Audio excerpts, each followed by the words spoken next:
Getting nasty on a Wednesday. It's a Fast Lane on 101 ESPN with Andrew Marsh, Carey Davis, and Jamie Rivers. I'm Anthony Stalter. 202 your time check.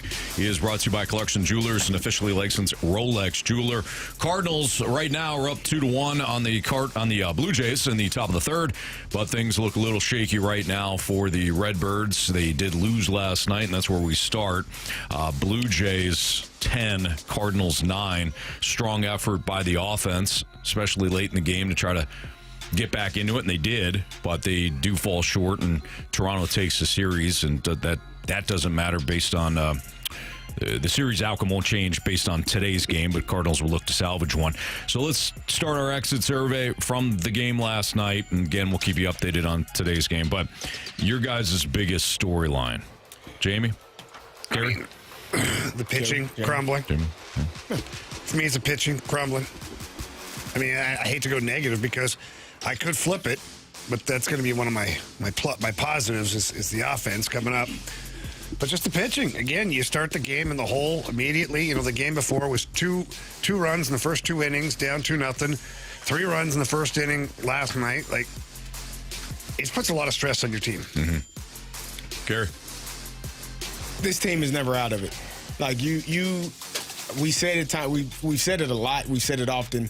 This team is truly never out of a game. You score 8, we'll score 9. You score 10, and we don't have enough time. That's the only way we're going to lose. So they're never out of it. They got a really good lineup. You know, 1 through 9 guys do their job. Donovan didn't give me a hit last night, unfortunately. The one guy that always hits didn't hit. But who's keeping track of those things? But yeah, I think you are. At least right now. Yeah.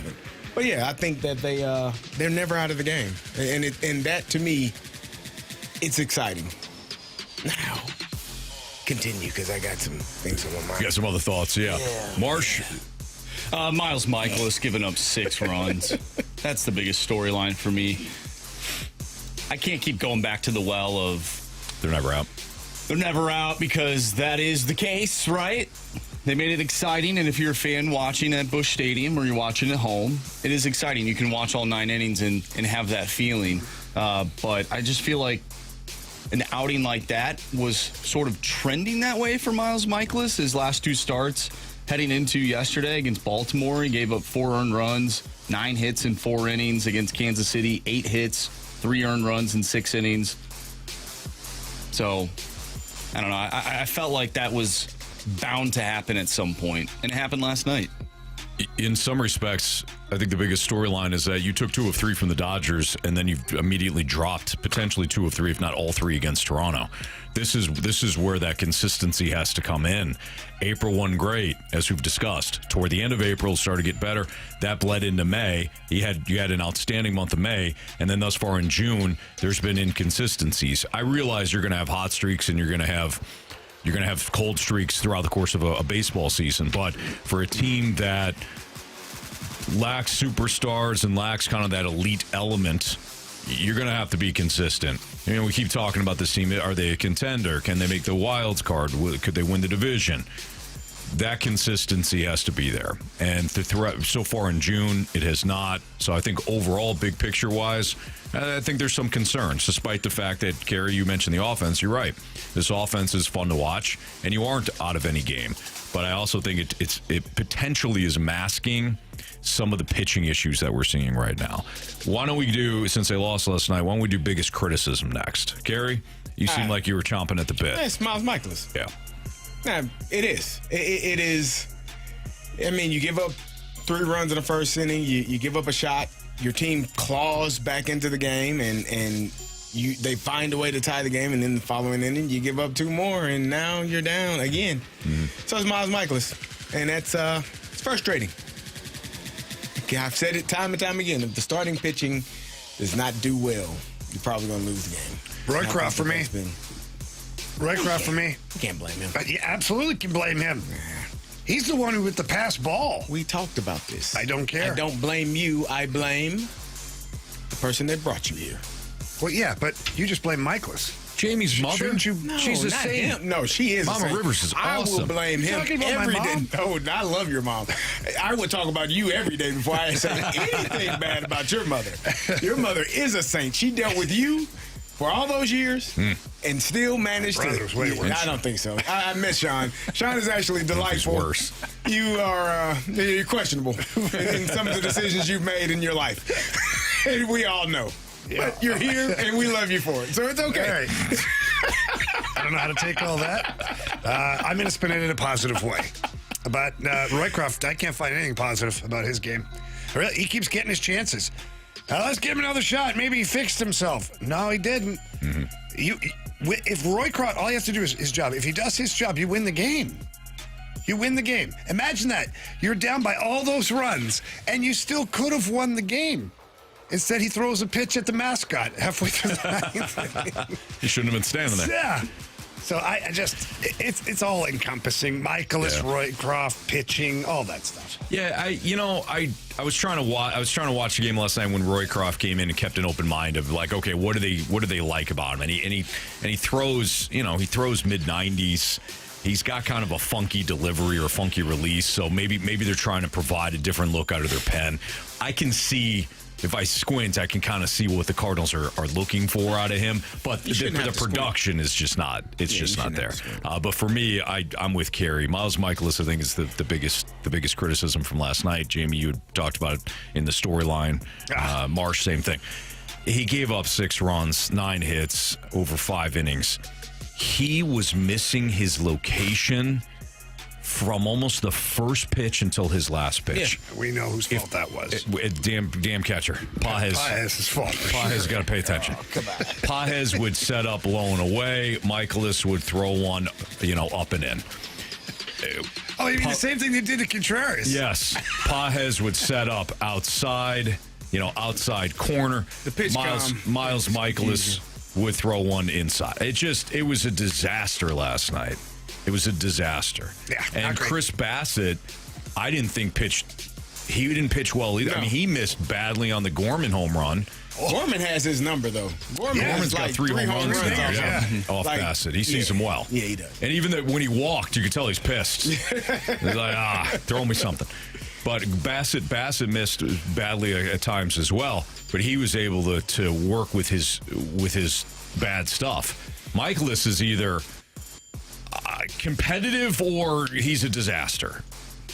It's like watching Stuart Skinner. Well, to a much lesser extent, because Stuart Skinner can also be outstanding. Well, Like he's Miles also got Michaelis his team in the is Stanley competitive. Cup final 2 years in a row. Yeah, very true. Yeah. So Miles Michaelis is my biggest criticism for last night. What are your thoughts on the soft contact? Like, you hear soft contact. Does that make you frustrated at all hearing that? Do you think that's an excuse? No, it's not an excuse because It's tough to defend that crap. These aren't guys. What you mean? Like, as I see what you're saying. Like, he allows soft contact and sometimes it gets through. You know what? Sometimes it gets through. It's just soft contact off the Well, that's bat. Like, baseball, things Marshall. happen. It's true, but if you're going to have a guy like Michaelis and Andre Palante in your starting rotation, guys that will allow a lot of contact, I'm sorry. Even if the game plan, the goal is to create soft contact, that soft contact still could get through. Mm-hmm. This is why, last week we were talking about having some high strikeout guys, and people are like, it's overrated. You saw last night why it's not. You have to have both. You have to have the ability to get, hitters off balance, and when they do put it in play, it's soft, or have a strikeout pitch. So if all that contact, like Michaelis gave up last night, don't really matter. Some of it's going to be soft and gets through. Some of it's going to be, piss missiles that fans can take home for souvenirs. Mm-hmm. That's kind of the best and the best and the worst of Miles Michaelis. But no, I don't think it's an excuse. The ball's always put in play. Mm-hmm. If you have Michaelis and Palante on the hill. All right, any kudos given out? For me, it's just the resiliency of the offense. That's the kudos I've got. I mean, this is a team that's never out of a game. And if you had some pitching-ish, you win yesterday. And it's just a team that keeps coming back. Says a lot for me. It says a lot to me about what they've got going on there. They're a resilient team. Yep. They are. Mine is Wilson Contreras. Not because he hit a home run for me, which I appreciate. You were happy about it. You stole him from You him. did first. You just admit it. Yeah. I'm playing the game the way it's supposed to be played, Jamie. Yeah, stealing other Playing people's it the right way. players. Honestly, doing it well. Playing it the right way. You know that's Leading. my guy. Can't be your guy if he was my guy last night. It's because you stole him. Well, Whatever. either way. But Wilson Contreras is he's doing a great job. I know that his foot was off. They called him out or safe when his foot was off the bag with the Gorman play. They called him safe. They called him. They called him out. They called him out. Yeah. I thought he was safe. But either way, he's doing a great job at first base. He's doing a great job at the plate. Mm-hmm. He's doing exactly what you paid him to do, just not behind the plate. He is your four-hole, your cleanup hitter. He's doing what you want him to do from that spot, and he's one of the catalysts on this team. He's fun to watch, and that's my biggest kudos. Every night, he's one player that I look forward to seeing because I know he plays with fire, he plays with passion. Even infield hits in the infield, he's striding them out, trying to beat out. He's a former catcher. Mm-hmm. Like he's a guy that is running hard. He sets the example for I think what this team is. So he's the guy that I give the biggest kudos to. He wants to win a Gold Glove at first base. He does. Like that's the mentality. You can I tell. love it. Yeah. I don't think agree. it's impossible. I don't think it's impossible either. And despite all my, skepticism coming into the year, and again, once again, I was absolutely dead wrong on that. But Wilson Contreras is he's gritty, he's tough. He hits a home run last night. He's staring into the dugout with come on, boys. That. Yeah. He walked almost all the way to the first base bag. He is the leader of the team. He is. He isn't, and it's He sets not the even. tone. There's no doubt. My biggest kudos is for Nolan Gorman, 2 for 3, had a home run last night, and that was for last night. Today he missed a ground ball up the middle, That was went a right under his glove. one, But this is why we're talking about last night's game Right. and not what we're watching right now. Yeah, and mine is Nolan Arenado. Excellent game last night. He collected 3 hits. He also hit a home run, so he was 3 for 4, three driven in. His average now is just 242, but he's kind of getting hotter again. He looks like he's more looking confident. pretty good, man. Yep. All right, it's Fast Line on 101 ESPN. Brendan Donovan did suffer an injury last night. What do the Cardinals do if Donovan's injury is longer than just a couple of games? This one should be easy, but will the Cardinals mess this up? That's next on 101 ESPN.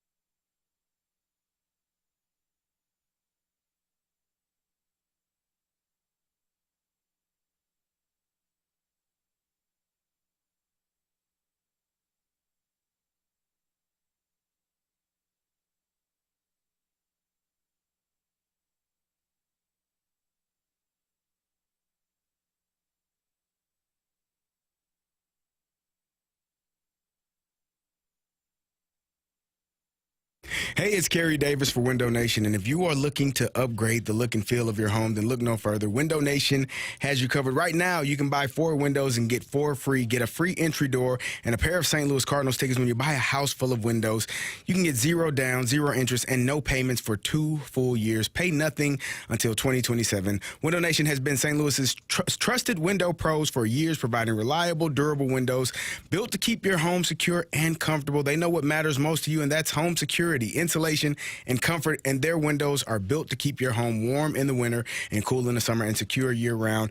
Reach out to them today, 866-90NATION, or go online at windownation.com. Don't overpay for the expensive windows that may not be as good. Window Nation's windows can be installed in 1 day or less, and they come with a 96% customer satisfaction. They have over 45,000 5-star reviews and 1,500 colors and styles to choose from.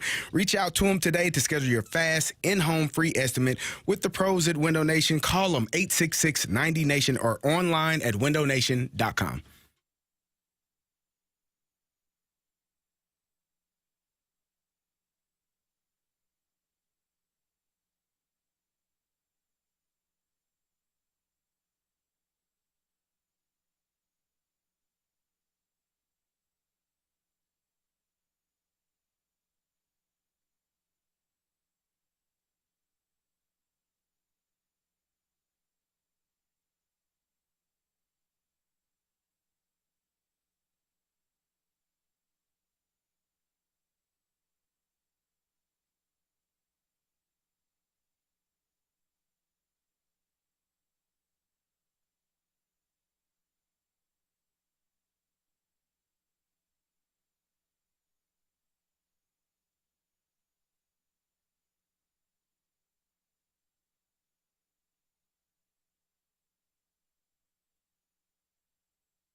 Donovan suffered an injury last night in the loss to the Blue Jays. He is not in the starting lineup today as the Blue Jays and Cardinals wrap up their series at Busch Stadium. It's currently tied 2-2.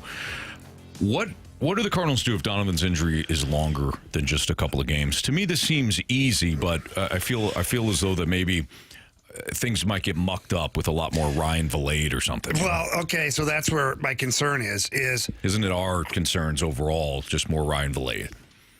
Pretty much, yeah. Because the easy solution is just Gorman gets more reps at second. But then who do you put in the outfield? Burleson. Oh, yeah, I mean, depending if it's righty or lefty on the bump, though, because he struggles mightily against left-handed pitching. Like, not great.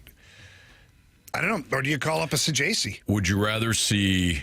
That's a possibility too. Now that would obviously require an IL stint for Donovan. Well, we're talking about if it's lengthy. Sure, then I'm fine with that.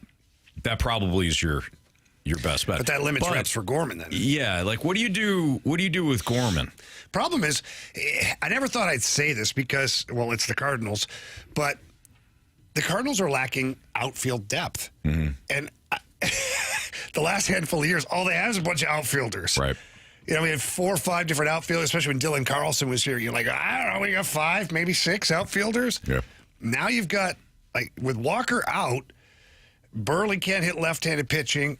Donovan out, that limits you there. Nootbaar, so. So you've got Victor Scott, Nootbaar, that are your pillars right now in the outfield. And then you're rotating through Burleson and then Vilade and whoever else.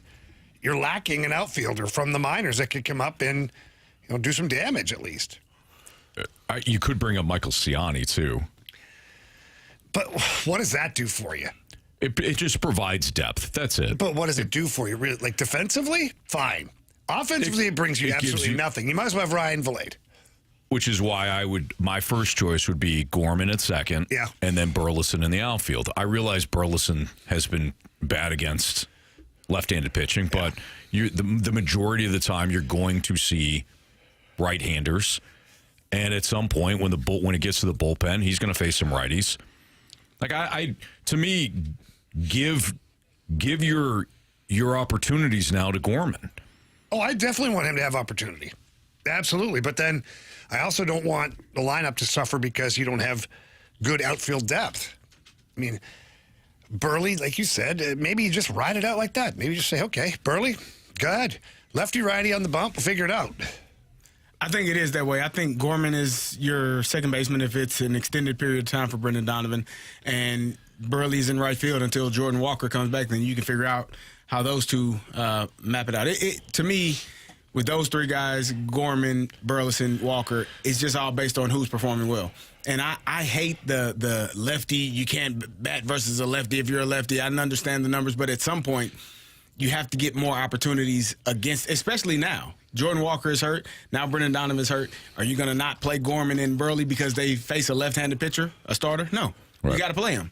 So if you'll play him here, you might as well go ahead and go through with it and allow them to try to figure out the best solution for facing those pitchers that are maybe a little bit uncomfortable for them to face. Yeah.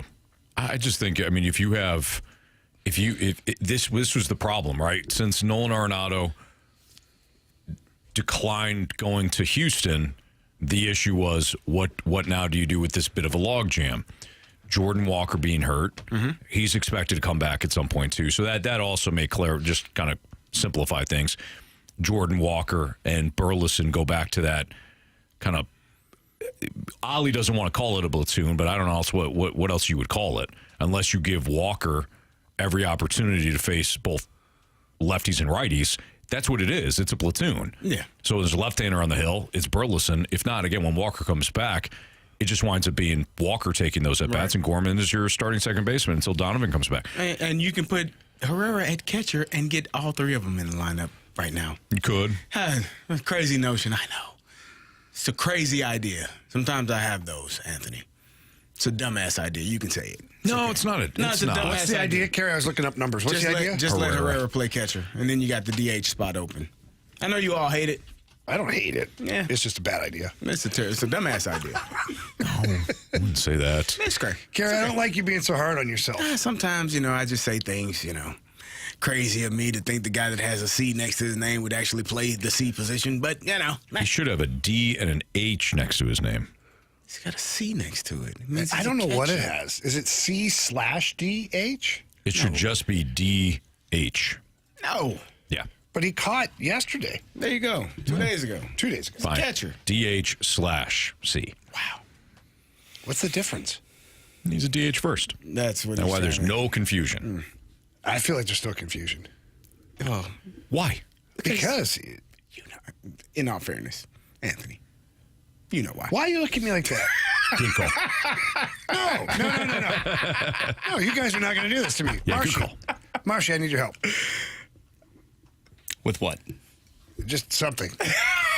These guys are picking on me. No. Jamie, you are incredible. No, that's not what I needed to hear. Not right now. That didn't help. No, Carey. Not when you're Jamie. laughing in my face. I love you. I love you too, but that's a crap sandwich. Carey? No, that wasn't. Carey? That was honest. That's a dumbass idea. Thank Anthony, you. I'll pick on you later. Jamie, you. you're fantastic. By the way, guys, you got your secret little text chain? Oh, because we all got black shirts on today? Oh, yeah, You didn't get the message? Now I know why you didn't say anything, Marcia.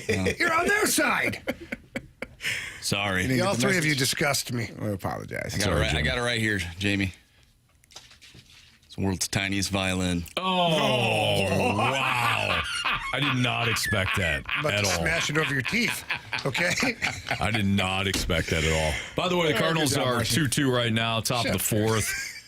Blue Jays with a couple of runners on right now. Matthew Liberatore kind of laboring through this one. 67 pitches, 6 hits, 0 earned runs, which is What's which is this good. thing that they've done this twice, Anthony? Yeah, it's called a bunt, Carey. What is that? That's Yeah, a little that's cake where- that you buy. A bunt cake? I've heard of that. Okay. You got a They little had some of cake. those in the cafeteria a couple days ago. Sometimes it's bigger, and Okay. other times you buy had the mini the ones. little mini Yeah, ones. yeah, yeah. They're so good. They can do that? Is that what that same thing? Yeah. I could understand the confusion to some extent, but Carey, Jamie, there's no cake out there when they do this. Oh. No, this is There where should you. be. It's called squaring up, where you Okay. take the bat and instead of full swing, you take the bat and look to just place the ball Anthony, why? down third base line in that case, or maybe you want to. There's a different bunt called a drag bunt where you show Oh, weight, yeah. you I drag did that it yesterday, down right through the first living base room. line. Right through the That's living room. different. Again, not the Kids same thing. weren't happy about it at all. Right down the They first did it base twice line. in one inning. I'm baffled by this chaos. The that idea they're- is that they're to doing. sacrifice yourself for the betterment of the team. I don't want anybody getting hurt. Oh wow, that's Yeah, there's amazing how nobody that gets hurt. worked. Yeah. So they bunted to get a runner on. They got another runner on, and then they did the bunt again to move the two guys to second and Into third. scoring And then position, yes. They actually hit a ball as deep as they could without And it going out. took the lead. And the runner. I just Googled that, Carey. What is that? Manufacturing runs is what comes up here. Small ball. That's what Jamie thought the Cardinals were doing a couple weeks No, ago. they when were he said fine. that They just were weren't the stealing enough 1980s bases. team. That's all I got to do is steal more bases. So Toronto up now 3-2 on our Cardinals. Toronto looking for the sweep. Cardinals looking to avoid said sweep. Brad Thompson will join us immediately after the game. We also are going to talk to Battlehawks head coach Anthony Becht at some point following their loss in the conference championship game. So I'm sure look, Anthony Becht is always positive. He's a total pro, but we'll have to dive into some of the things that went wrong on Sunday. We have what's trending next in the Fast Lane on 101 ESPN.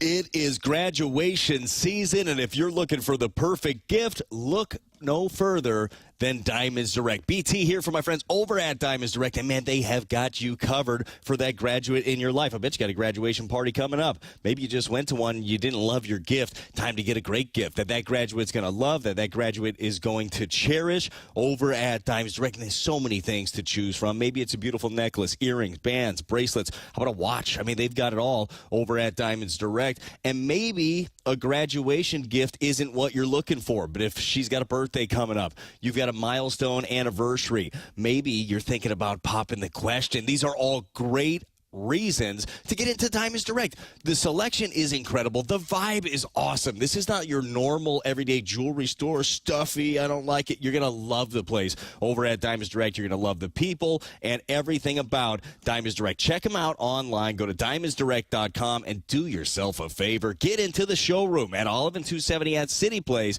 It's Diamonds Direct.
ESPN Sports Center.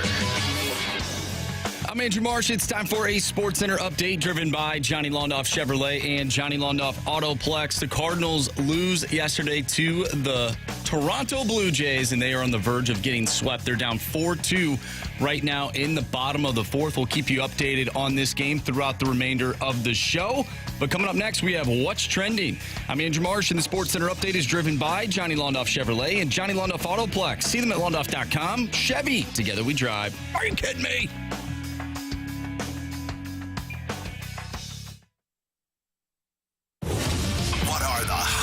topics in the sports world. What in the wide world of sports is going on here? It's time to find out with What's Trending? Brought to you by Elite Comfort Experts. Heating and cooling with no gimmicks, just guarantees. EliteComfortExperts.com.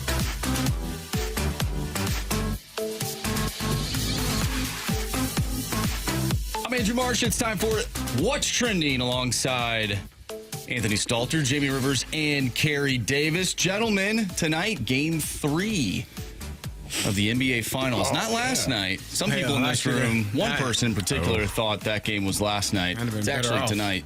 Did you wind up losing? Yeah, he went That's too bad. 0 for 5. In a Cubs win, which killed me. So you lost as well. Yeah. Oh, it's too bad. Did you win? Yeah. Bet you did. My Mets. Go, Mets, go. Marsh? The Mets did turn a double play yesterday, so I also won. Marcy loves the Mets, too. I love double plays. Anyways, Pacers Thunder, that series is tied up at 1 apiece. We saw the Pacers win game 1 because of Tyrese Halliburton, an epic finish to that game. And then the Thunder did what we all expected them to do in game 2. Do you see the series changing at all in favor of Indiana now that they're back at home? Hell no. The Pacers have not lost a playoff game at home. So I think this one's going to be another nail biter. Similar to game 1. I do worry, though, if you're rooting for Indiana, I do worry that Oklahoma City got back to its defensive structure that kind of collapsed with about 7 minutes remaining in game 1. But I said this coming in. I'm not going to overlook the Pacers. I'm not going to look what Halliburton brings to the table. Siakam has won a championship before. I mean, these are players that have got experience. They're red hot. And whatever it is, Tyrese Halliburton has it. I think it's a close game. I don't. I think I won't say that I will say it. The series is over. It's What? over. It's over. It's 1-1. 1-1. It's not. It doesn't matter.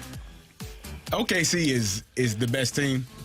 This reminds me, and this kind of is going to remind me of Allen Iverson getting a game 1 in LA in the NBA Finals, and then they got steamrolled and lost 4-1. Like I don't think the Pacers might not win another game. Wow. Yeah.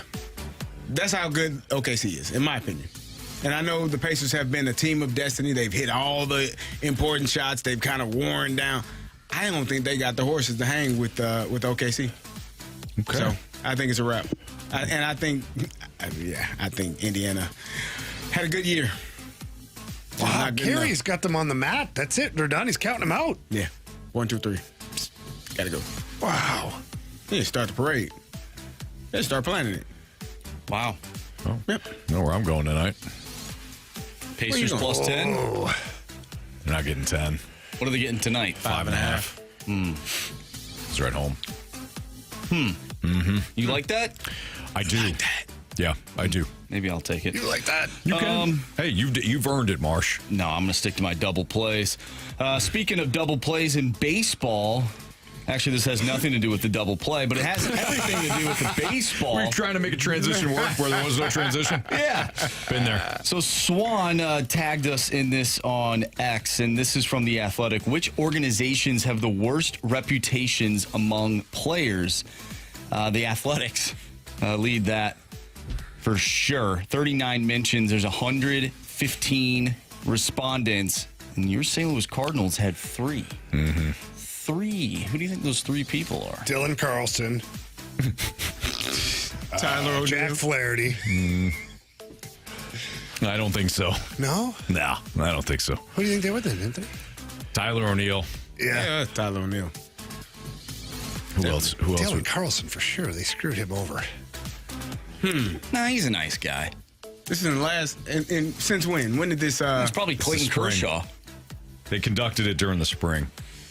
Yeah, Clayton Kershaw's a good one. Yeah. Now, there was only 100 players that voted, so Might it's have not been like... Nolan Arenado at the time. He was priority 1, 2, and 3 to get rid of him. Then he should have went to Houston. I He didn't wanted say- out so bad. If they asked him then, he probably would have been like, screw St. Louis. Nah, I don't think it was him. You don't know anything. Flaherty's a great one. Let's do O'Neill, Flaherty. Like you said. You better Holy give him smokes. credit.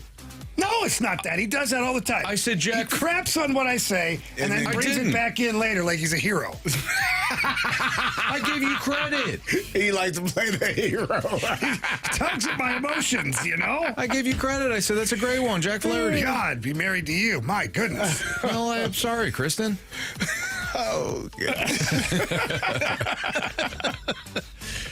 By the way, the Blue Jays have now opened up a 5-2 lead on our Solo Cardinals. shot. Yeah, Liberatore's velo's back down, boys.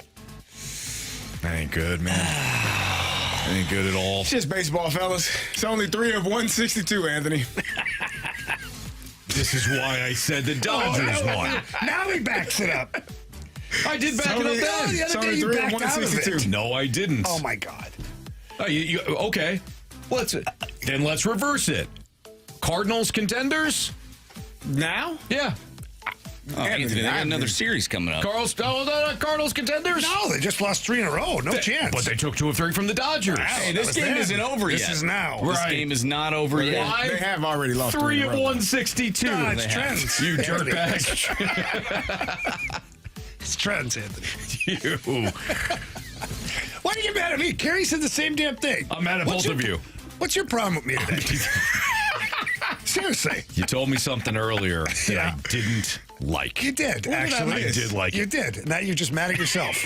I missed something, huh? Yeah, we'll tell you later. What was it? Yeah, Jamie talking about some stuff. Oh, okay. Yeah. By the way, we will get into that athletic poll about managers, because there's a couple things from a manager standpoint that was kind of interesting. Maybe not to Cardinals fans, but Splashback Deuce in the snake pit says Matthew Liberatore has alien fatigue. He does. He's a little tired. Not alien, but alien. It's contagious. Walker gave it to him. I don't like where this is trending. Well, this is what's Matthew trending, Liberatore. Anthony. It is what's trending. is what's trending. What's trending? Matthew Liberatore's velo down. Yeah. Trending. Last thing here. The Rangers in talks to trade Chris Kreider to the Ducks. What are your thoughts on that, Quack, Jamie? quack, quack, Mr. Bigglesworth. Ducksworth. I thought, who's Bigglesworth? That's the cat in Austin Powers. This is not the first time you've done that. Mr. Bigglesworth. Where do you think they got the name Ducks? Oh, gosh. Mr. Ducksworth. Bigglesworth. Oh, man. That's hilarious. Kreider to the Ducks. Yeah, Kreider. I don't know. The Rangers have got to move some players. Kreider's one to move. He'll be great on that Ducks team. Joel Quenneville will absolutely love him. Kreider said he wanted to be a Ranger his whole career, but that team is trending in the right direction in Anaheim. They're going to be a lot of fun in a year or two. He'll be a big part of it. He'll love it. All right, it's Fastlane on 101 ESPN. That was what's trending. Does the Fastlane agree with Blues fans when it comes to the 24-25 season? There's some interesting nuggets out of Jeremy Rutherford's latest article at The Athletic that we'll get into next on 101 ESPN.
It's Fastlane on 101 ESPN with Andrew Marsh, Carey Davis, and Jamie Rivers. I'm Anthony Stalter.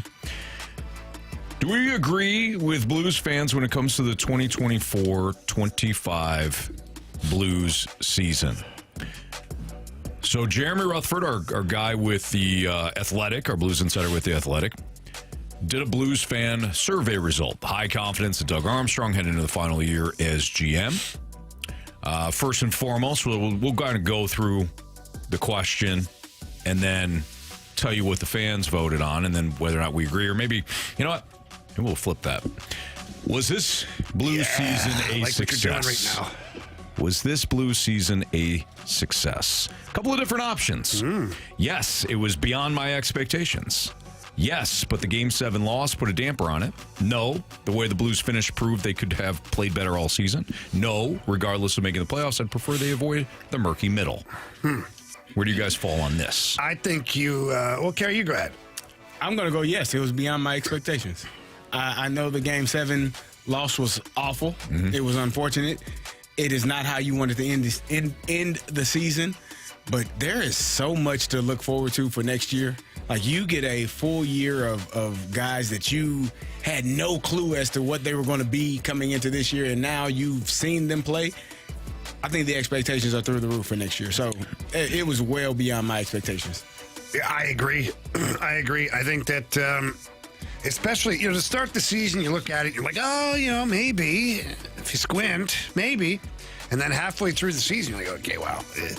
It's going to be another one of those years where the young guys are on the team. We got Monty now. It's going to get better.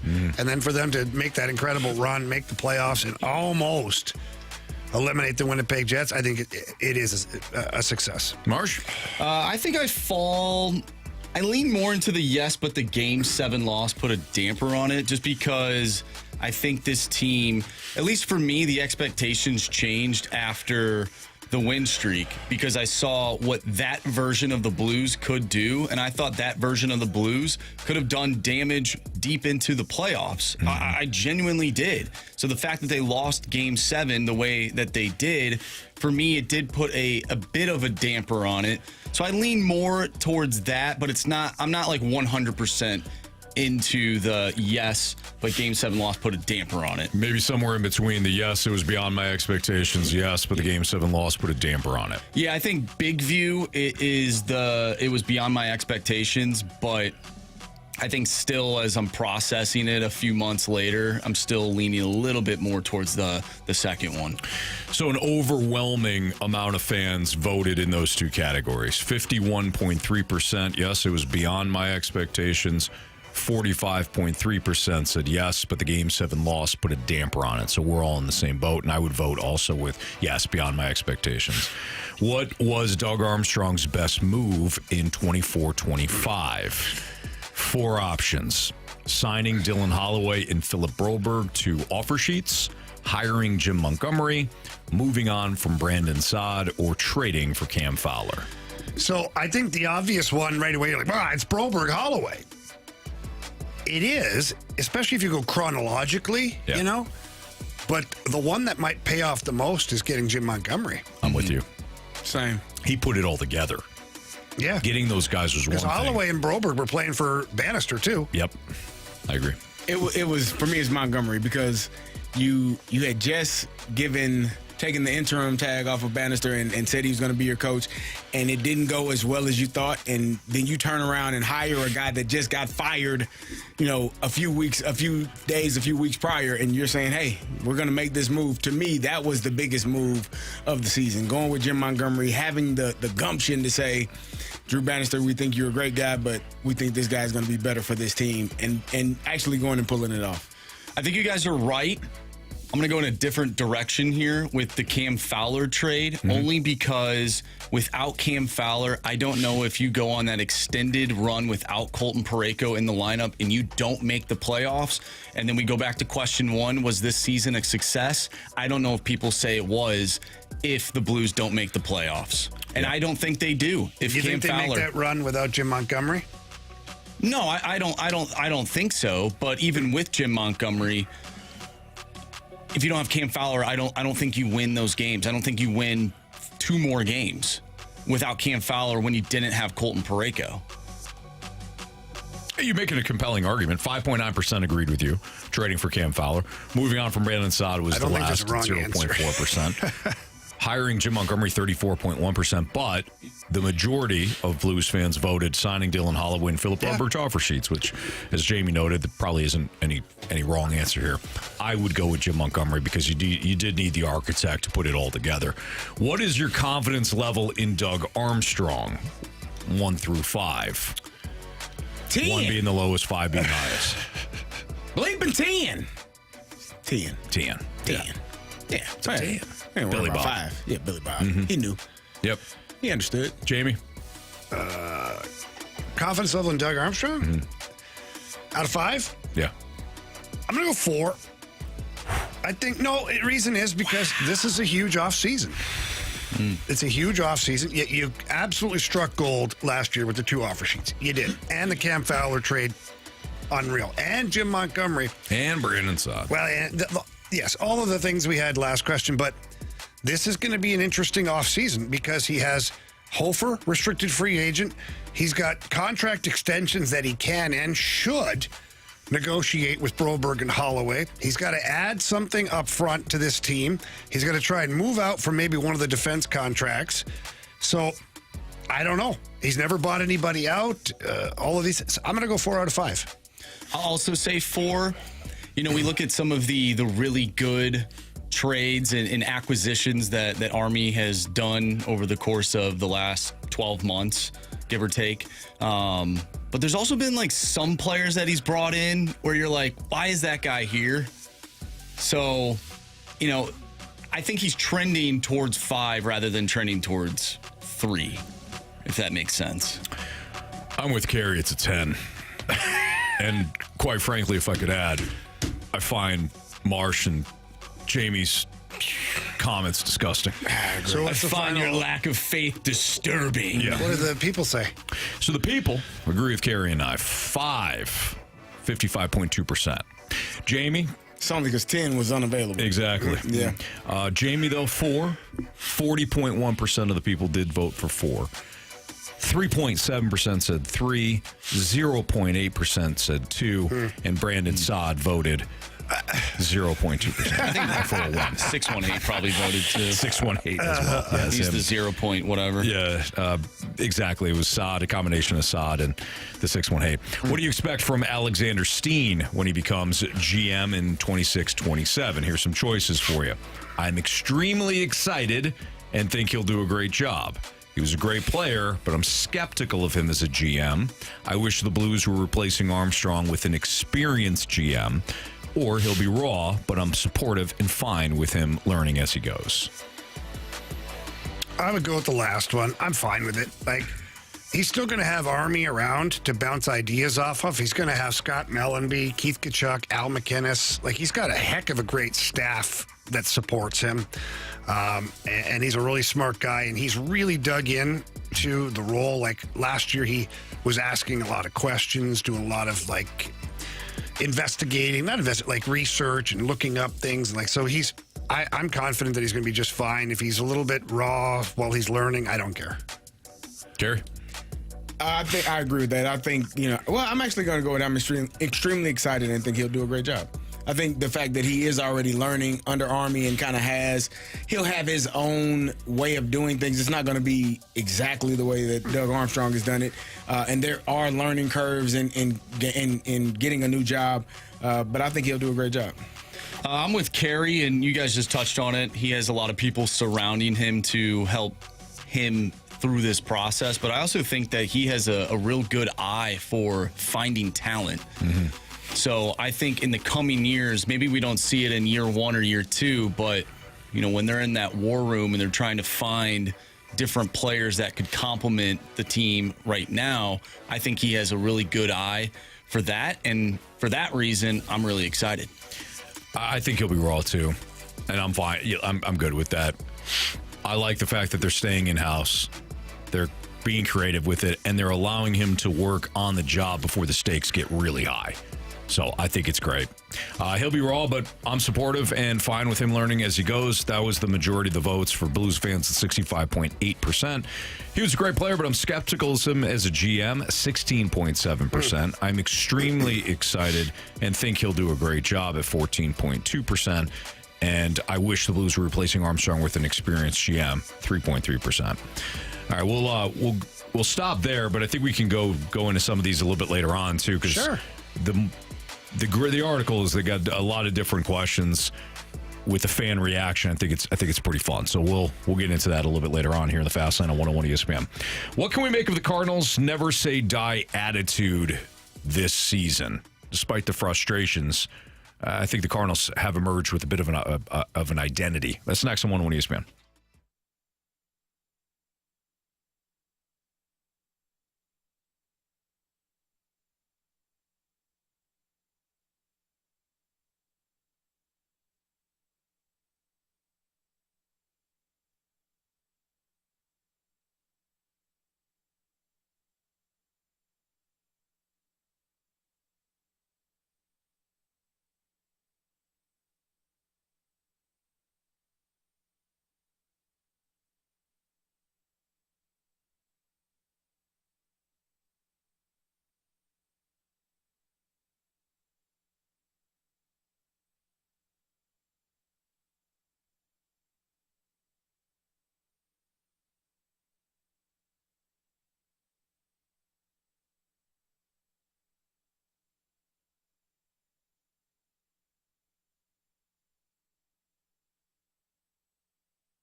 Well, as frustrating as this Toronto series has been for the Cardinals and us as fans, honestly, they seemingly have developed a bit of an identity with the comeback last night.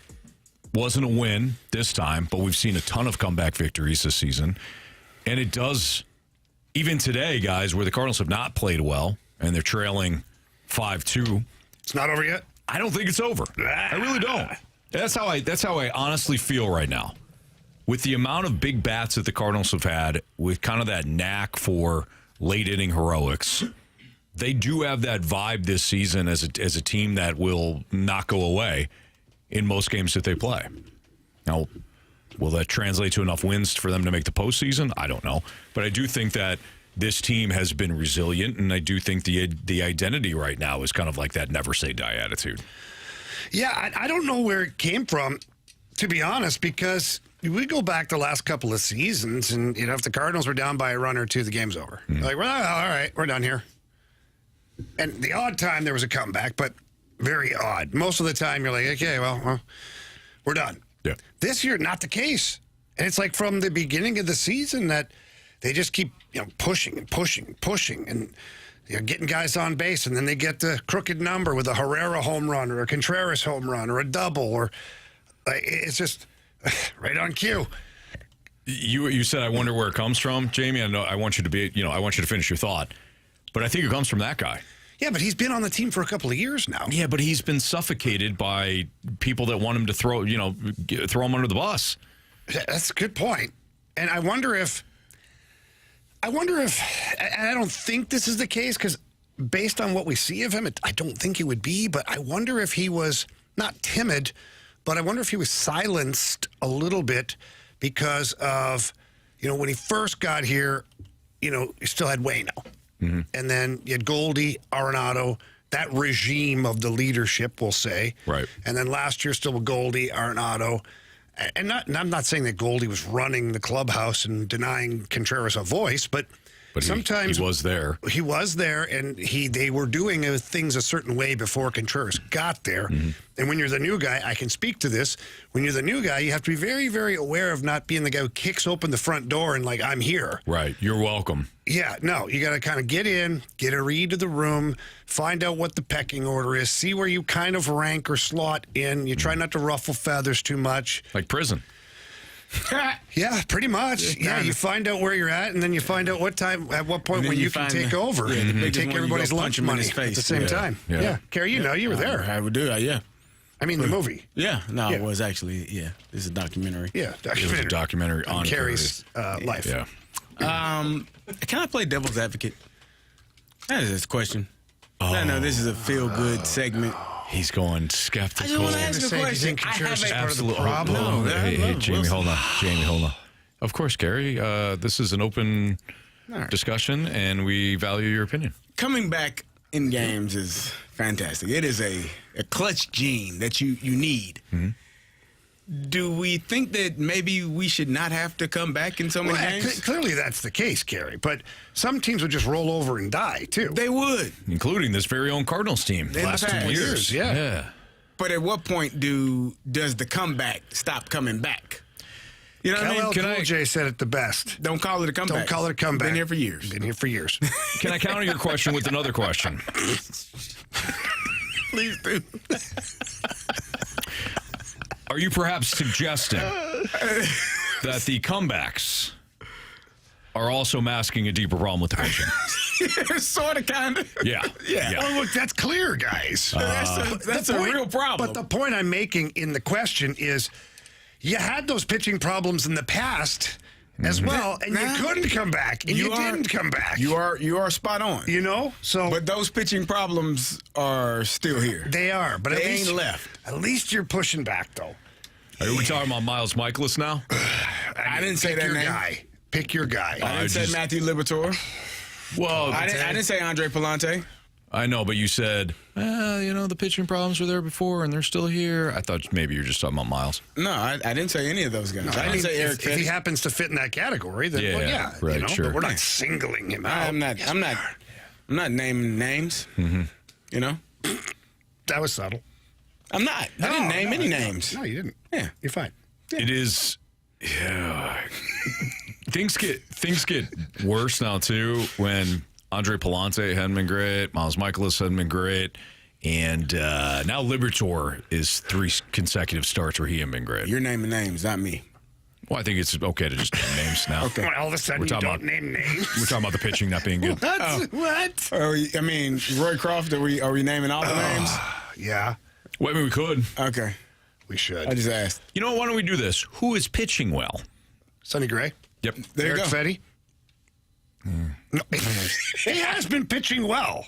Yeah. Go back. He's got one rough start in the last 4 or 5. You're right. He's been fine. I mean, Fast lane, fine. if we're going to start doing that. Who is pitching well? Sonny Gray. Okay, that's one starter. Who do you trust? Eric Fetty's got a good number. Steven Matz is pitching well. Yeah. Who do you trust right now in the pen?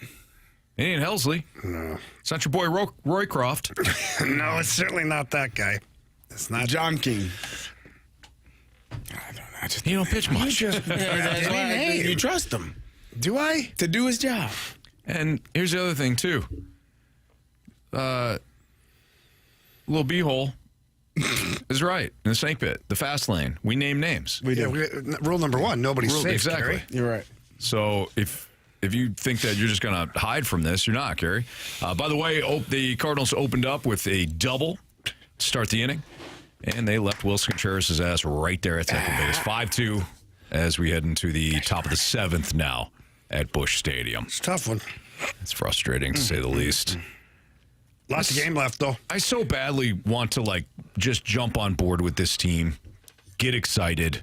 And maybe this is just part of the roller coaster that Carey Davis continues to not ride. But Big brain. for me, I want to see October baseball in St. Louis. I want to break down a postseason series, you know? I would love to. But it's just, right now, it just feels, Meh. yeah. Yeah, I agree. Not great. The inconsistencies are rough. Yeah. All right, let's go back to this fan survey here. So we just got done talking about some of the different fan surveys for the Blues with Jeremy Rutherford. The Athletic is on a survey kick now with different players, and honestly, we're going to do that a little bit later on. But with this Blues survey, and I mentioned we got a bunch more, so got a couple more minutes before the segment's over. What should the top off-season priority be for the Blues? And I got the options here. Signing Dylan Holloway and Philip Broberg to contract extensions. Exploring a Jordan Kyrou trade before his no-trade clause kicks in July 1st. Trading one or both of Justin Falk and Nick Leddy. I know where Master Sin from the Snake Pit's going to go on this one. He not the biggest Nick Leddy fan. Signing or trading for a top 6 forward, preferably a center. What do you think the top offseason priority is? And isn't even listed. Hofer? That's where I was going. Yeah. I think figuring out the Hofer situation is the top priority this offseason. It's one of them. But, if we go back and we use Doug Armstrong's words against him or for him, however you want to word it, he said the team has to get 5% better every year. You're not 5% better by re-signing players that you have. You might be 5% better in a couple of years because you still have those players, but immediate potential, immediate reaction to a signing, I think you have to go find some depth. Why are you twisting this? Why am I twisting? We're talking about the top offseason priority, not the only priority. What the hell, Jamie? The top one is getting another forward, a depth, like a second or third line center. Why can't you do both? Well, you can, but you're asking me to be singular about it. You asked for the most important. No, I said the top offseason priority, and then Jamie dove into... You said priority. You didn't say priorities. Yeah, but then you started to say, oh, you got to get 5% better. You can't do that if you bring back players. Well, you can do both. No, I think what he's saying Not is... limited. I'm so confused right now. He is. We're going in chronological order. So, what thing needs to happen first? You need to get a top 6 forward. Thank you. And then you can figure out. It's got to be a center iceman. It could be the next day you end up signing. Got to be a center iceman. Broberg. Can't be a winger.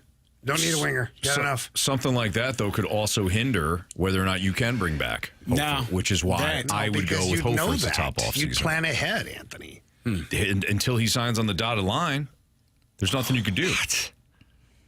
Okay. You know, you run your playbook. We'll run ours. That's fine. Anthony, if they don't know how to budget money, I don't want them in the job. There's a lot of people that I have a struggle feeling that with they know what they're doing. Yeah, but No, they have there- people there that are. help them, too. Yeah, and there are a lot of teams that still don't know how to do it well. No, they do. They just don't care. Well, they spend money that, you shouldn't spend. Well, you don't So have to, what's you don't your have to worry top about thing? it if you Your don't top- spend any money. Your top thing, your one thing is extending Joel Hofer. Not the only thing, no. You just said the top priority. You didn't say top priorities. Yeah, top priority is to. Sorry, let me just answer the exact question and not expand anymore. The top priority That's singular. is to sign Joel Hofer. Okay, so there. That's it. There you go. That's the number one thing for you. For him. For you. Correct. Okay, good. I just want to make sure we're answering the same question. Because when I answered it to go acquire a second or third line center, you hated it. Why can't you do both? You said, because it's priority. You're not understanding what I'm saying, though. You dove into, well, if you do that with Hofer, you're not getting 5% better. Yeah, Which that's is part of then my answer. why I countered with, you need to do both. Why can't you do both? Oh, my God. You know what? Let me do this. Because you guys hate when I do this too. But I feel as though right now I need to do this for the room, but mostly I Jamie. think this is going to be good. I don't think it's going to be good either. I fast laned up, Oh, no. Oh, no. Here we go. but it's not my fault. My man. Right? They doing it right, Carey? That's how you do it. Yeah. I fast lane this segment right up, But it ain't my fault. but it's not my fault. T-shirts soon to be Coming available. soon. All right. All right. We got nowhere with that. Center? Yeah, center iceman. Hofer? Over. Center. Okay. Signing Dylan Holloway and Philip Broberg to contract extensions was the Blues fans' answer at 41.3%. Signing or trading for a top six forward, preferably a center, to 28.1%. And trading one or both of Justin Falk and Nick Leddy at 25%. Exploring a trade involving Jordan Kyrou before his no-trade clause kicks in July 1st, 5.5%. Thank goodness the readers are figuring it out. Because so many people get emotional with that Kyrou thing. He's a good player. Yeah, he's a 70-point player. Consistently 70 points. And he wrong was, with what, these plus people? 26 this year. So Ain't good enough. All the haters. Whatever. It's Fastlane on 101 ESPN. If you have a question for us, send it into the Air Comfort Service tax line at 314-399-9646. Our Sports Six-Pack is next.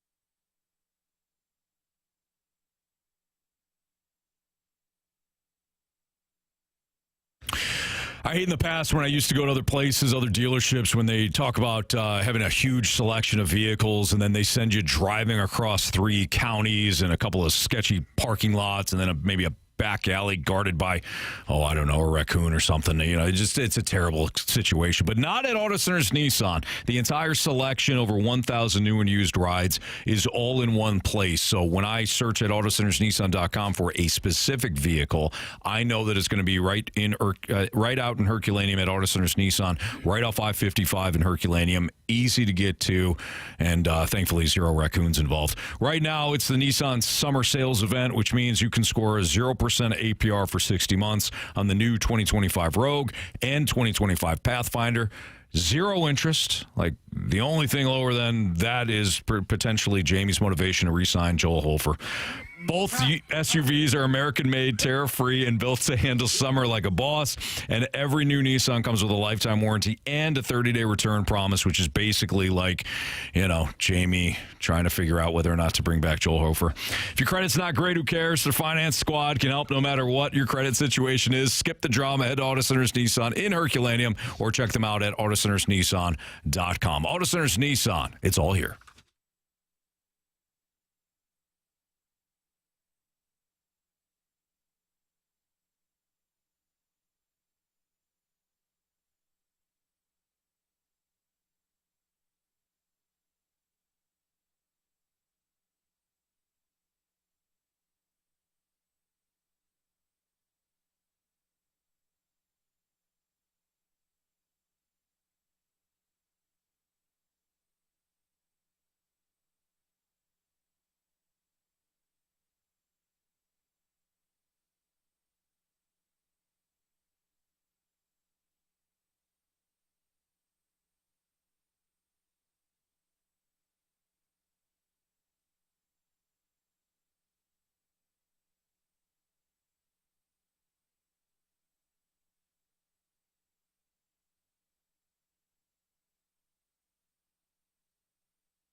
It's time for the Fast Lane to answer your sports questions. I want to ask you a bunch of questions, and I want to have them answered immediately. Asking me all these weird questions. Answer the question. Answer the question. Answer me! The Sports Six-Pack is refreshed by the Finnish Long Drink, Finland's best-kept secret. A sparkling citrus beverage made with real liquor. Visit thelongdrink.com. Must be 21 years of age or older. Drink responsibly. It's Fastlane on 101 ESPN. Feel free to text in your questions to the Air Comfort Service text line 314-399-9646 for the Sports Six-Pack. Marsh, go. Question number 1. All right, this first one comes from Average Size Shabangas.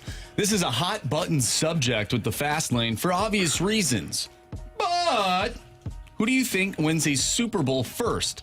The always terrible Anthony Falcons or Carey Davis is just good enough for a first-round loss, Pittsburgh Steelers? Oh, this is really close to Steelers. Yeah, not even close. Yeah. I agree with Jamie. I mean, we're all in agreement there. It's not a hot button topic. No. The Yeah. Falcons will never win a Super Bowl. They might never in ever. I'm convinced of that. And I'm not a Falcons hater. Yeah. They're just I played irrelevant for the to me. Falcons. That's all. Yeah. They won't win. We were close once. They've been close. Hell, some would say they probably should have won the one Super Bowl that they were just in 5 years ago, 6 years ago. Yeah, probably should have. You know? Why didn't they win? Well, because at some point, the football gods decided that teams like the Falcons needed to exist just to prop up other teams like the Patriots. Wow. How different. Or John Elway and the Broncos. John Elway got to run off the field. That old bastard, a two-time Super Bowl winner. They exist because of that. How different is the Falcons organization if they do win that Super Bowl? Like, what happens afterwards? Let's say they win that Super Bowl. What does the team look like? I would say it probably looks a lot like what we have experienced here in St. Louis with the Blues.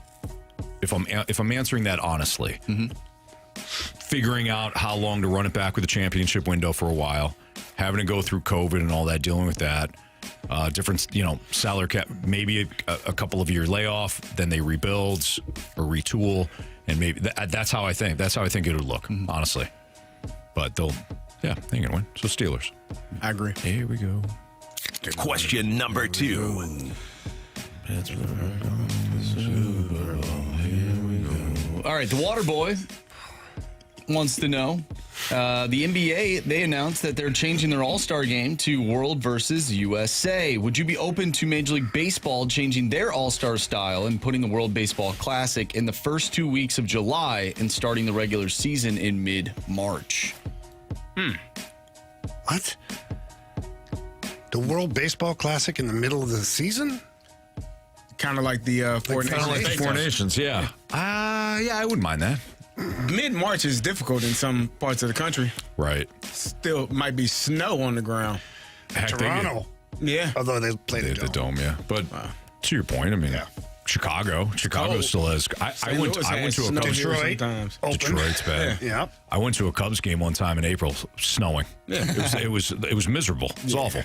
Even New York, the Yankees, all that to be Boston. So then you put you put those teams on the road for the first couple of weeks, then you backload them with home games, and then that seems unfair. Right. So, which is why I think Major League Baseball doesn't do it now. Yeah. Yeah, you know what they could do is play double headers, 7-inning games. Oh God. No, they have done that, Marsh. They have done that. Guys, they did what they had to do. Okay? Don't ever do that again. You know what? Like, come on, guys. Give a little credit. They did what they had to do. They did. Yeah.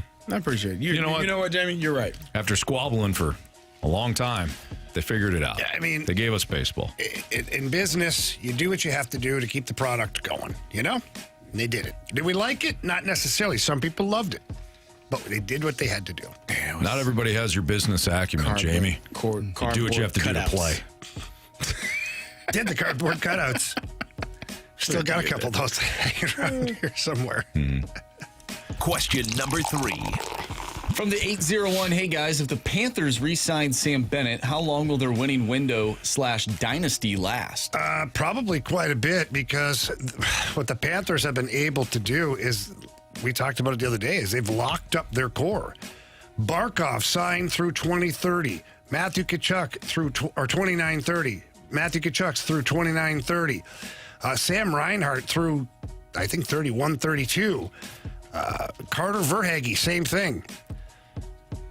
Anton Lundell, 23 years old. Huge part of the team. He's still got another 4 years after this. No, 5 years, including next season. That's your core right there. On defense, Seth Jones, another 4 years. Gustav Forsling, another 7 years. So they've locked up their core, man. After that, we saw what Florida did. They had a list of like 8 or 9 players that left their team from last year. They filled it up with 8 or 9 more guys that came in this year, and they're right back in the same place. The one place where they're going to have to figure things out is between the pipes. Sergei Bobrovsky's 36 years old, and next year is the last year of his contract. Then he becomes a UFA. And they don't really have a backup. They don't have a next guy up type thing. So we'll see what they do between the pipes. Question number 4. From the 636, if Jamie Rivers were to craft a bourbon, would it outsell Jack Daniels while being more exquisite than Blanton's? Oh, I'm somewhere in between that, quite honestly. Like, I love Blanton's. It's probably my favorite. You know, I've got the Pappy Van Winkle, and it's good too, but like, the Blanton's to me is just so smooth, and I love it. But it's also, it's hard to get, and so sometimes it can get pricey depending on where you get it from.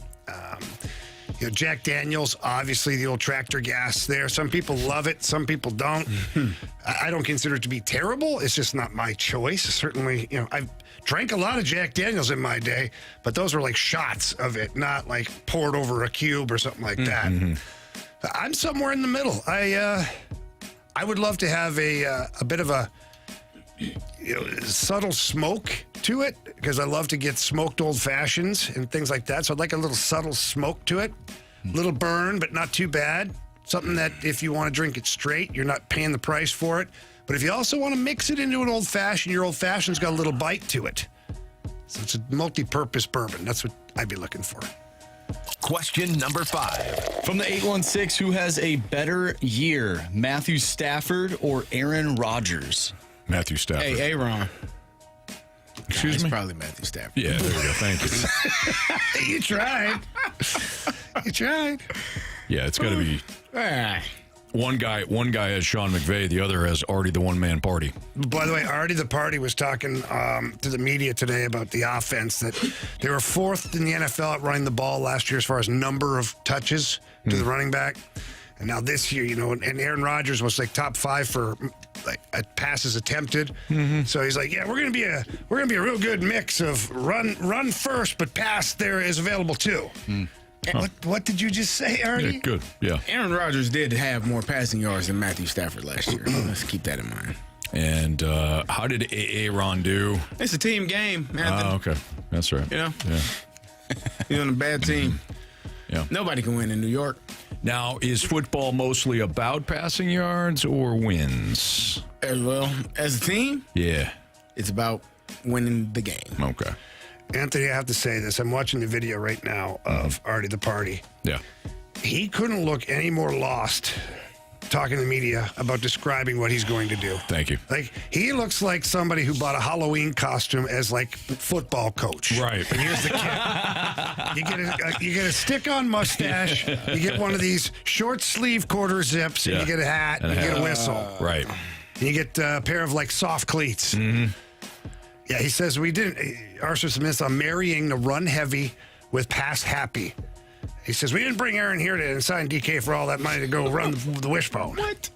Run the wishbone. Well, The wishbone. So I'm not making it up. that would be all bad. You run the wishbone with Aaron Rodgers. Yeah, it's not going to. That ain't gonna work for nobody. No. Yeah.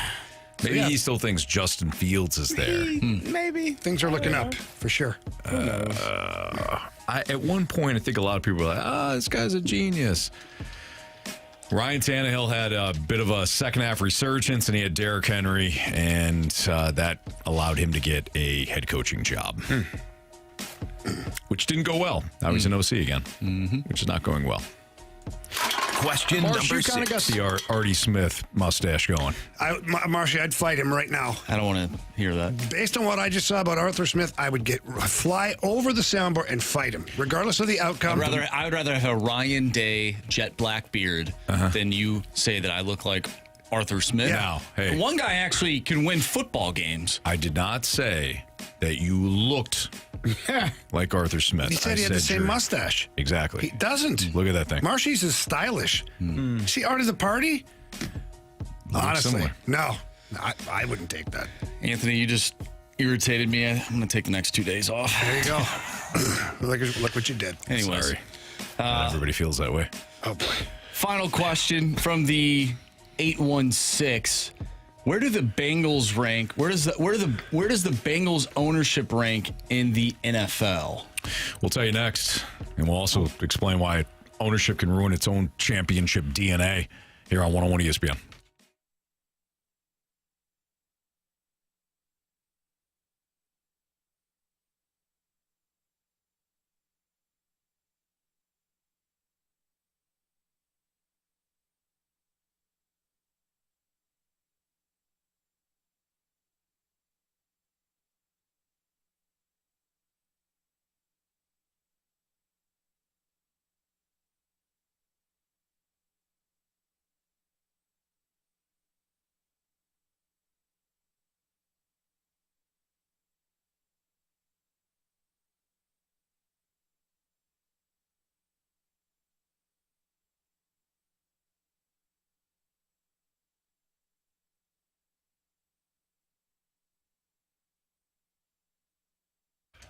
This summer, how about you turn your backyard into your favorite destination with Mosby Building Arts? Whether it's a new deck or an outdoor hangout spot, you can start now and pay later.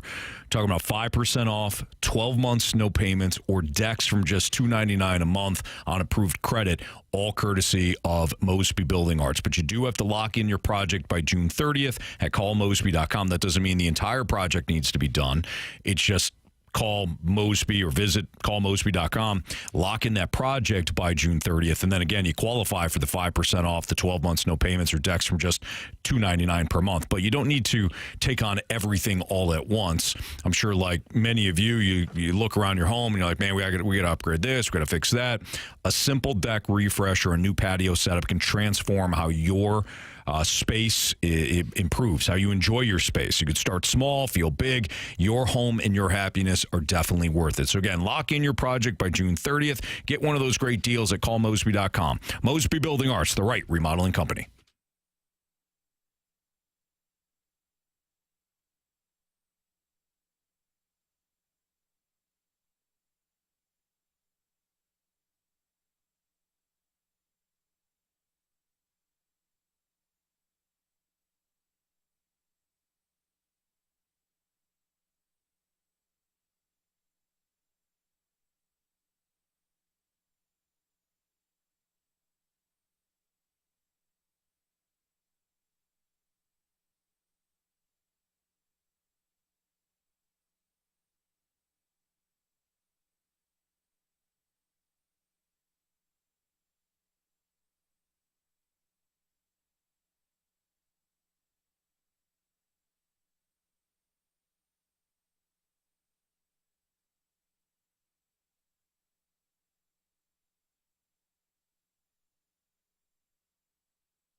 101 ESPN Sports Center. I'm Andrew Marsh. It's time for a Sports Center update brought to you by Saliga Heating and Cooling. The Cardinals still trail the Toronto Blue Jays. 5-2 is the score in the top of the 8th inning. We'll continue giving you updates on today's ball game. We'll also talk with Anthony Becht, Battlehawks coach, at 4:30, and we'll chat with Brad Thompson once this Cardinals game is all wrapped up. But coming up next, can ownership ruin its own championship DNA? We'll talk about that next right here in the Fast Lane. I'm Andrew Marsh, and the Sports Center update is brought to you by Saliga Heating and Cooling, a Daikin heating and air conditioning dealer.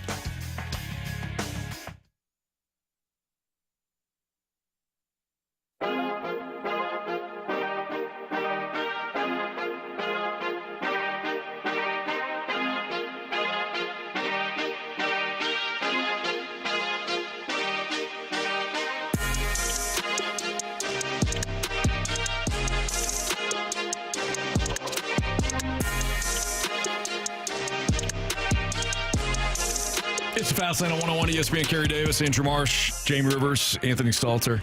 So we got the question about the Bengals, and the question stems from the Bengals really doing a piss poor job of signing their rookies. A couple guys holding out, including Shamar Stewart, who is their number one pick this year, the first round pick out of Texas A&M.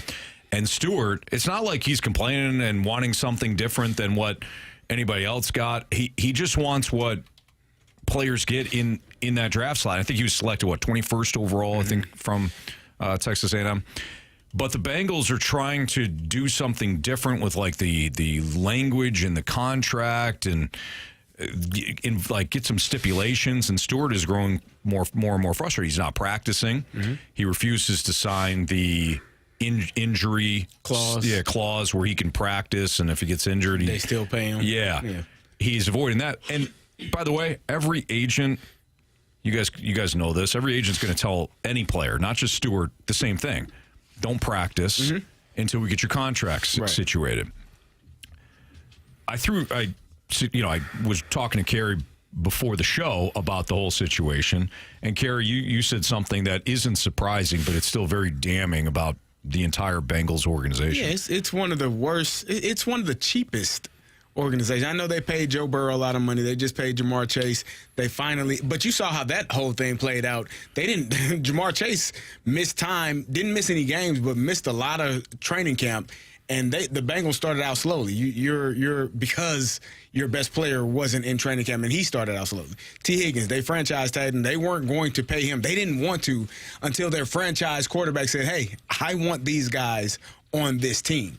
You got to figure out a way to pay both of them." Well, they said, "All right, cool. Well, we ain't paying Trey Hendrickson then. We ain't paying everybody. I don't give a damn what you say." And so Trey Hendrickson is sitting there, a guy that led the league in sacks, and is like, "Okay, my turn. My money is due." And they're like, "Man, you're under contract, buddy. We're not paying you anything." The Bengals are notoriously cheap.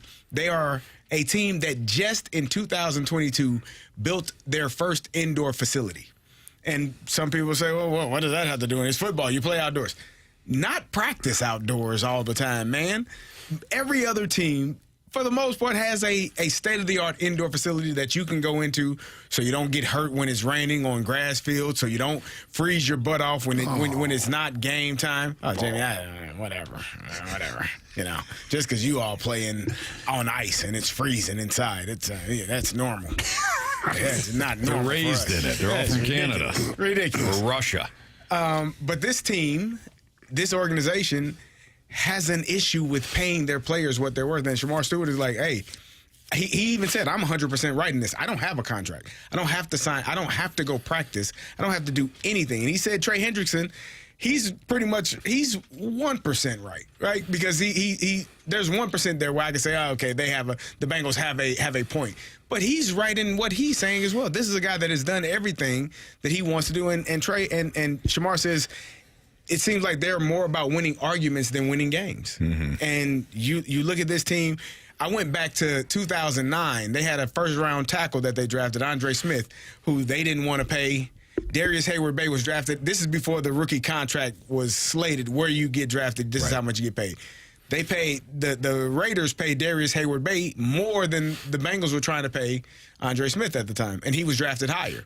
So he's like, nah, we're not signing that. But this is how this organization does business. They are trying to find a way to save every penny and not pay their best players. And there comes a point where you're going to run into a situation where the best players, not only are you going to not keep the best players on your team, you're not going to get the other players that are really good as well. Because who wants to play for a franchise that does not pay their best players or does not care about, how their best players are being treated? Yeah, we often talk about the right way to do things, the way that the Blues operate, the way that other teams, as much as I hate the Dodgers rank very, very highly on, a list of where players want to perform and play at. The Yankees, same deal. You talk about historically well-run organizations. Save for what went down with Brett Favre and Aaron Rodgers. A lot of players like playing for Green Bay.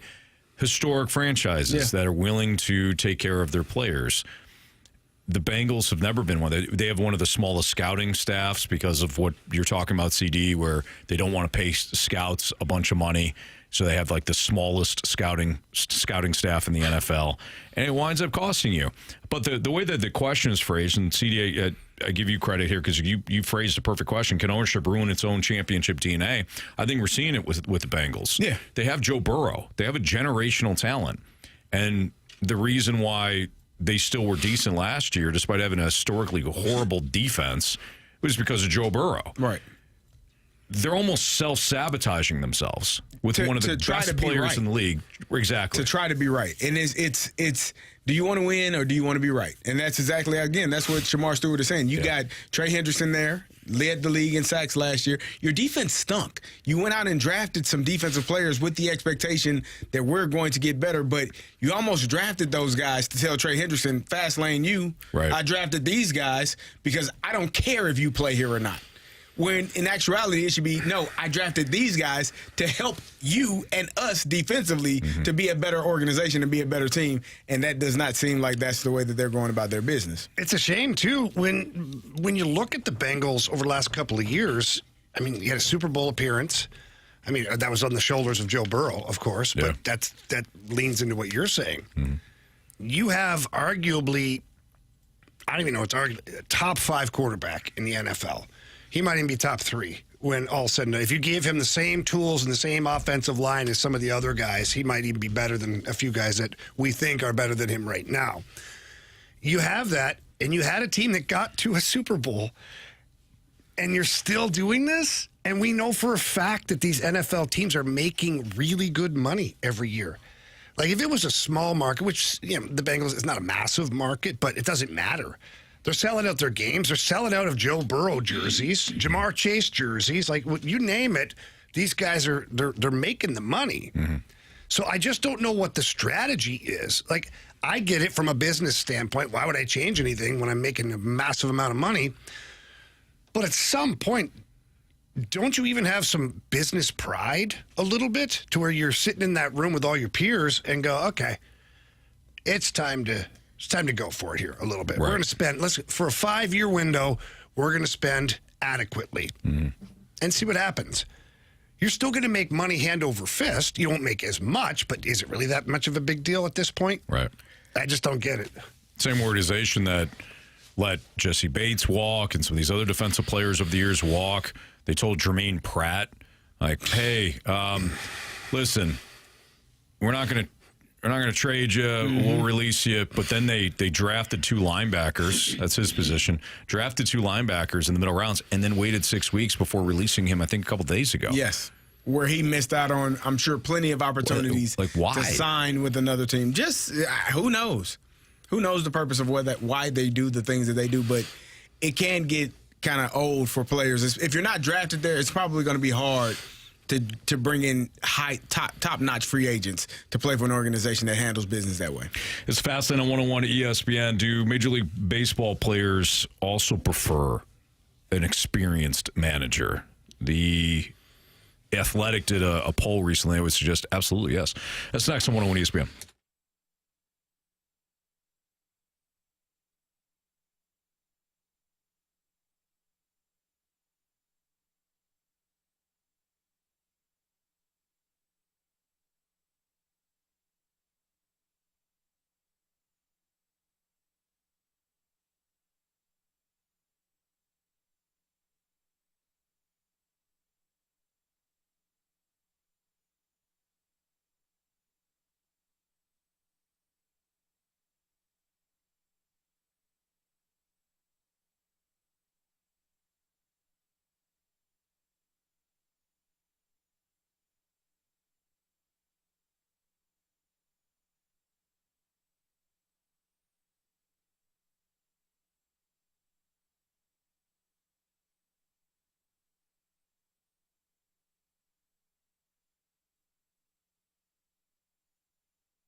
It's Fast on 101 ESPN. The Athletic put together, I think we talked about this earlier, that anonymous poll where they had 100 players that were interviewed and they voted on various things, including whether if they would play for a certain manager or what managers would they play for, which managers would they want to avoid. And the managers that they chose, not that surprising. Bruce Bochy got the most votes at 20, and Terry Francona got the second most at 17. Stephen Vogt, the Guardians manager, got 15. Now, he doesn't have a lot of experience, but I think he was always a well-liked player. Anybody that played with Stephen Vogt, who kind of bounced around for a while, they seem to really like him. So not surprising that maybe players threw their support behind him. Now, not every player had to vote on the question. The question was, which manager, aside from your own, would you most like to play for? And again, the top two were Bruce Bochy and Terry Francona. This reminded me, Carey, of something that you have talked about where you go for maybe a job interview or you try to get, you don't have the experience, you go for the job interview and they say, look, you don't have enough experience. Mm-hmm.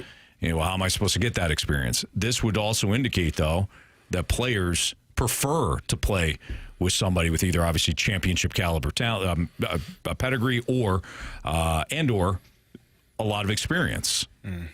So not surprising overall that players would want to play for guys that just have that long pedigree. You want to play for a coach that is honest. Like I think the best coaches that I've played for are the ones that are honest, regardless of what they say. As long as they're like we're grown men, we're adults. We know the nature of the business. We know if we played well. We know if we stunk. But don't lie to me. I don't give a damn what you do. It's the worst ever. Do not lie to me because now I'm angry. So the coaches that I respected the most were the ones that always told me the truth. Mm-hmm. Hey, you did this great, this play. Hey, you stunk on that play. What the hell were you thinking? Cool. But as long as we are on the same page and as long as my work that I put in is respected and appreciated, and if it's good enough, then I keep getting the opportunities. If it's not, then I don't get those opportunities. But that communication is understood and it's respectful. I'm cool with whatever happens. Mm-hmm. But those are the guys that I think most players genuinely want to be around. They want to be in the clubhouse around. They want to be in the locker room around. They want to have that coach leading them, week in and week out. I couldn't agree more. That's the one thing that as an athlete, like when you finally get an honest coaching staff, it's so much easier to become a better player because you're not being filled with a bunch of BS. Like I remember a couple of teams where you're a healthy scratch for like 4 or 5 games in a row. You're like, hey, I go into the coach's office. Like it happened in Detroit, like not under the good regime, under Mike Babcock. Now, I was a regular player for the Red Wings for a couple of years, and then he comes in and I'm like healthy scratch for like an extended period of time. And I'm like I didn't change. And there's no communication. And so I'd go into his office because I'm a man. I don't care. Like I walk into the office and I'd be like, Mike, what can I do? Or what am I doing currently that is not working for you? What can I do? Mm-hmm. Well, nothing really. It's just, you're fine. We love you and all this. Well, no, you don't because I'm not playing. Right. And then his coaching staff at the time, like at Paul McLean, he was just an ass kisser. He just, whatever Babs would do, he'd do the same thing. And he was the defense coach. The only guy that had a smidge of honesty to him was Todd McClellan, who, obviously he's a heck of a coach. He's back in Detroit now as a head coach. And he would say, well, need to see you do this, need to see you do that. And right now, I'm just going to be honest. He's playing some of the younger kids because the organization, we've always been older. And, this new regime is trying. At least he was honest with me. That's all I wanted, man, is tell me what I got to do. Or if it's a numbers thing because you think I'm getting too old, that's fine. That's when I was like, okay, well, I need to get traded then because there's no home for me here. Yeah. So for me, that's the biggest thing is the honesty for sure. And I wonder, too, and we will get to the other side of this, which is where the Cardinals come into play here. Which manager, aside from your own, would you not want to play for? Bud Black received 5 votes. Now, he has since been fired in Colorado. He's gone. Ollie Marmol received 5 votes as well. Those are the top 2. Mike Schultz received 4 votes. Ron Washington received 4 votes. So again, this is where I point out not every player of the 100 voted. Mm-hmm. A lot of the players decided to skip this question. Yeah. This also An probably anonymous should be poll? They skipped it? Well, how about this, too? They have this in their own words category. So some of the players shared their thoughts. On Marmol, one of the players said, I don't really know many managers. I'm trying to think of someone in our division just so I can say someone. Who's the Cardinals guy? Yeah, just put him down. Oh, wow. Okay. Which also might indicate these players don't really care. They don't necessarily care who the manager is outside of their own. Was it just 100 players? It was 100 players. Okay, so it could be an American League guy who's never played in the National League. Or in this case, somebody, maybe a Cubs player that said, all right, who the hell is the Cardinals guy? I'll just vote for him. And it happens. Like if you asked me back when I played about a coach, when I was in the Eastern Conference, about a rookie head coach in the Western Conference. Yeah, you don't know. I don't know. I guess I wouldn't really want to play for him because his team's not all that good, and he's a young guy. Probably doesn't really know the league yet. The Schilt one is kind of interesting, though. Is it? So it says, in the potential absence of more concrete knowledge, some respondents seem to rely on distant impressions. Quote, He has gotten mad publicly for some things that don't seem that serious, an NL position player said of the San Diego Padres' Mike Schilt, who joined the Los Angeles Angels' Ron Washington in receiving 4 votes. How's Wash on there? Man, what is... Well, Wash did call out one of his guys. Yeah, he did. Was it earlier this year? He did, yeah. I think it was Joe Adell, one of the young players. It was either last year or this year. It was last year. Thank you. And he also, one of the players said, in voting for Ron Washington, because I want to use my cell phone. Ron Washington banned cell phones in the clubhouse. Yeah. He said it wasn't a punishment. He just wants some players to focus. The clubhouse? Yeah. Spend an awful lot of time in the clubhouse. I think I'd have a rule that would be like, hey, an hour and a half before first pitch, phones go away. Because we do that. Like, the cell phones started to leak into the locker rooms in the NHL, like when I was towards the end of my career. And the rule would be that once the team meetings start, phones go away. And they're gone, you don't revisit. Nobody's scurrying off in between periods to go check their cell phone in their lockers. Right. We're done there. There'd be a team fight for it. This is game day? Yes. Okay. Yeah, that's different. Like once I got to the locker room on game day, and once I started getting dressed, the phone was put away. I didn't look at it until after the game. Yeah. But when I hear clubhouse, I'm thinking guys I guess there for a lot of hours. Yeah, I view it differently because in the locker room during practice or during work weeks, we got a lot of downtime, so it's not like I'm not going to be if Mike T was like, no cell phones out once you leave your meeting. What the hell are you talking about? I'm going to be on my phone. Wow. In the locker room? Wow. The hell you going to tell me I can't be on my phone? On practice days, we never cared. In practice days. It doesn't matter. Game day, no, I do agree. I think, that's probably too much. Got to be dialed in a little bit. But baseball players are to go back to the Schilt thing, just quickly, is, everybody assumes that when he was fired here in St. Louis and it was philosophical differences, everybody assumes it's because Schilt wanted to play old school baseball and Mozeliak didn't. He wanted that home run or strikeout crap, If you start to do a little digging, you find out that the philosophical differences weren't all baseball related. It was how he managed people, how he treated people, players, staff, things. Schilte's got a little bit of it. When I talk about that Mississippi moonshine kicking in, I'm going to allude to this in a very loose way. We saw the video that was posted by Rosarena, but Schilte's got a lot of that in him when it comes to the expectations of people surrounding him too. He's not afraid to dress down somebody if he's upset, and that word gets around a little bit. Yeah, and I think that sometimes when we hear philosophical differences, people are misunderstanding that there's more to that. Yeah, Mo didn't necessarily do that for himself. No. It wasn't just the players that you're alluding to. A lot of different things that were philosophically different. Yeah. Dave Roberts for the Dodgers got 2 votes as well. I would assume that those 2 players just don't want to be winners. It's Fastlane on 101 ESPN. We got the Gauntlet next. Oh, boy.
4 categories, 1 challenger. Can you survive the gauntlet? Brought to you by Blue Note Roofing. Roofing, siding, and gutters. Visit BlueNoteRoofingSTL.com for a free inspection. 403, your time check is brought to you by Clarkson Jewelers, an officially licensed Rolex jeweler with Andrew Marsh, Carey Davis, and Jamie Rivers. I'm Anthony Stalter. We welcome in Eric, Eric, you have a special guest on the line as well, right? I do. I have my son with me. So your son is Micah, right? Hey, Micah? Micah just performed in the Mizzou football camp. Yeah, he did. Yeah, and happened to be on his birthday today, too, so it's even better. Well, happy birthday, Micah. Happy birthday, Micah. Happy birthday, Micah. How old are you, buddy?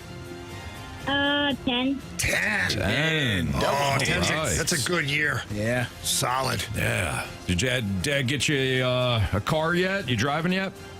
No. No, not yet. Well, when you do get a car, just ask for a Corvette. Your dad will have no problem buying you that. Yeah, we'll see about that. All right, Eric and Micah, would you like to take on Marsh, Carey, Jamie, or me today in the Gauntlet?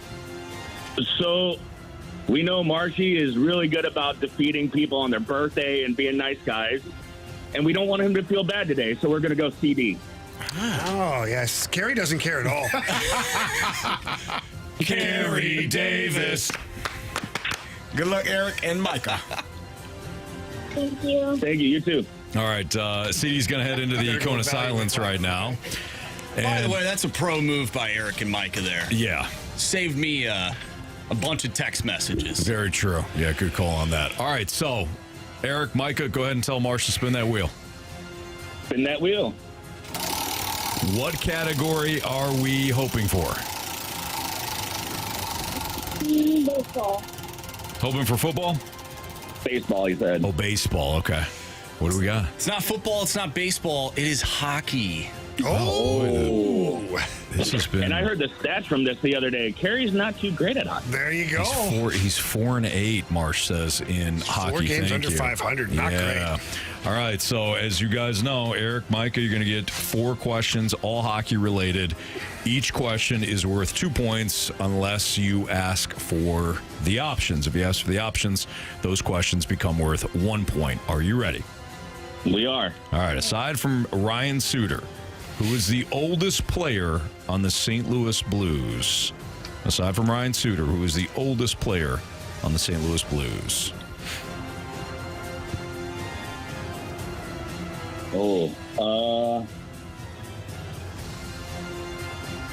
Let's go Justin Falk.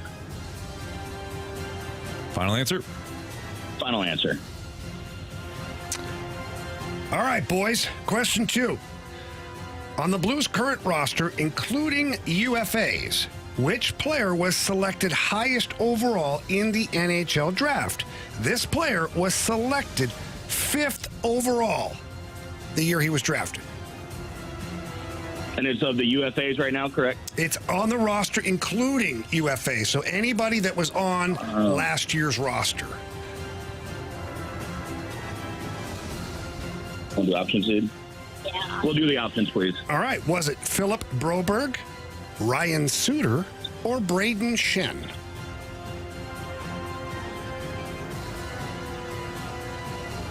Braden Step. Braden Shen? Yes. Final answer, bud? Final answer. Okay, thank you. Question number 3. Who scored the first Blues hat trick of the season last year in Detroit?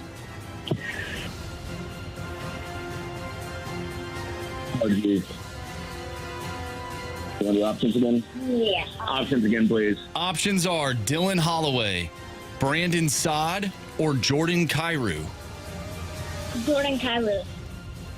Final answer? Final answer. All right, final question, guys. Which Blues scored the most shootout goals for the team last season? This player scored 4 goals on 5 attempts in the shootout. Jordan. No. Want to do options again? Yeah. Options again. We're not that great at hockey. That's okay. That's all right. Braden Shen, Jake Neighbors, or Robert Thomas? Robert Thomas. Final answer? Final answer. All right. Let's bring back CD from the Cone of Silence. How you guys feeling? Here and there. Not great. I would have died if he would have said, not great, if Micah would have said. What's going on, fellas? Oh, nothing, CD. Welcome back. All right. Might I remind you it's Micah's birthday today. Yeah, happy birthday, Micah. All right. All right, Carey. Your category today is hockey. Pack a lunch. I'm 4-8 in hockey. We were talking about that. Yeah. All right. Carey, you ready? Yeah, no. Here we go. Aside from Ryan Suter, who is the oldest player on the St. Louis Blues? Ooh. Cam Fowler. Maybe. All the forwards are pretty young. Jordan Bennington. Rayco was 30. Probably Cam Fowler. Oh. How old is Braden Shin? Cam Fowler, final answer. Question 2. On the Blues' current roster, so the roster that they had last year, including the unrestricted free agents, which player was selected highest overall in the NHL draft? This player was selected 5th overall the year they were drafted. Okay, well then it's not anybody that was drafted by the Blues. Damn it. Sorry, Micah. Carey. He signed a waiver. He did. He's in the fast lane. He's fine. Options.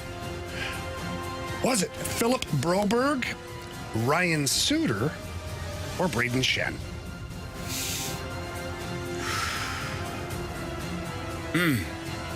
Let's go Philip Broberg. Final answer. Probably Suter. Question number 3. Who scored the first Blues hat trick of the season last year in Detroit? Oh, well, it wasn't Jordan Kyrou because we remember Anthony being heated about that first game. Or was it Jordan Kyrou? First hat trick?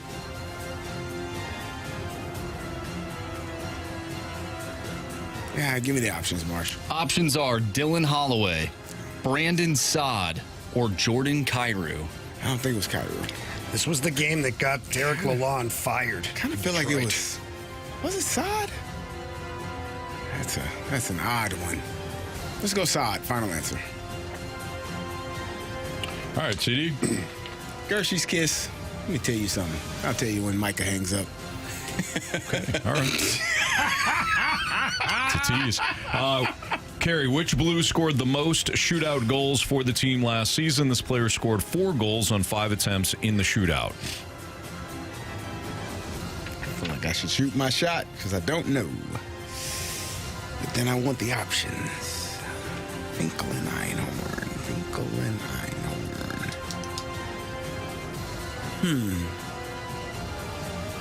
Jordan Kyrou. Final answer. All right. Let's go over these. Let's. Eric with his birthday son, Micah, on the line against CD in hockey. Aside from Ryan Suter, who is the oldest player on the St. Louis Blues, without the options, Eric, Micah chose Justin Falk. Without the options, Carey chose Cam Fowler. Correct answer is Nick Leddy. Nick Leddy, born March of 1991. Who scored the first Blues hat trick of the season last year in Detroit? With the options, Eric and Micah went with Jordan Kyrou.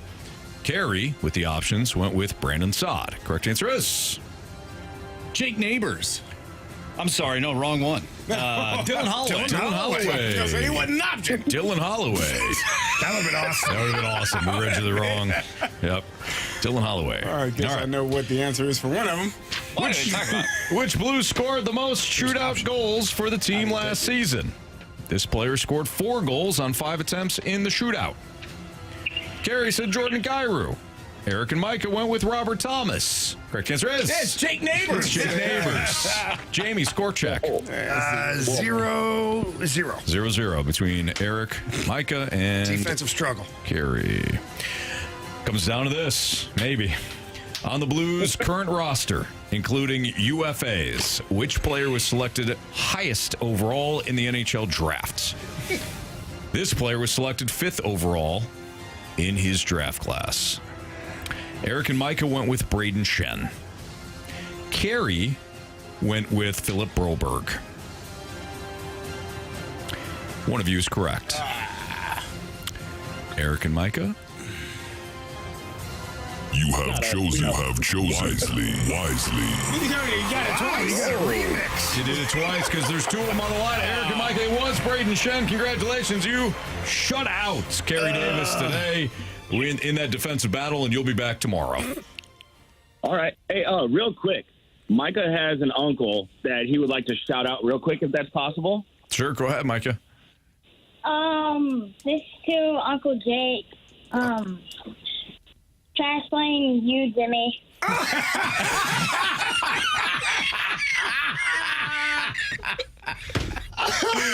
Come on back, Micah. You're welcome anytime. Well done. I know who first star is already today. Uncle Jake the Snake. Yeah. Fastlane you. Well done, Michael. You'll be back tomorrow. Oh, my goodness. Hey, have a happy birthday with Dad tonight, man. Thank you. All right, take care. Thanks, guys. See you guys. See ya, man. All right. I mean, if you're going to lose, you might as well lose to a kid like that. We're raising him right. Yeah, we That's are. what Yes, we're doing. we are. Absolutely. That was awesome. And that was Micah's answer, too. Micah Micah was answered the one that that- one. yep. Didn't tell his dad. That was Micah who said Braden Shen. By the way, Carey, who was Braden Shen drafted by 5th overall? Oh, good question. LA Kings. That's what I was thinking. Carey goes to the penalty box, and we have Brad Thompson on next here on 101 ESPN.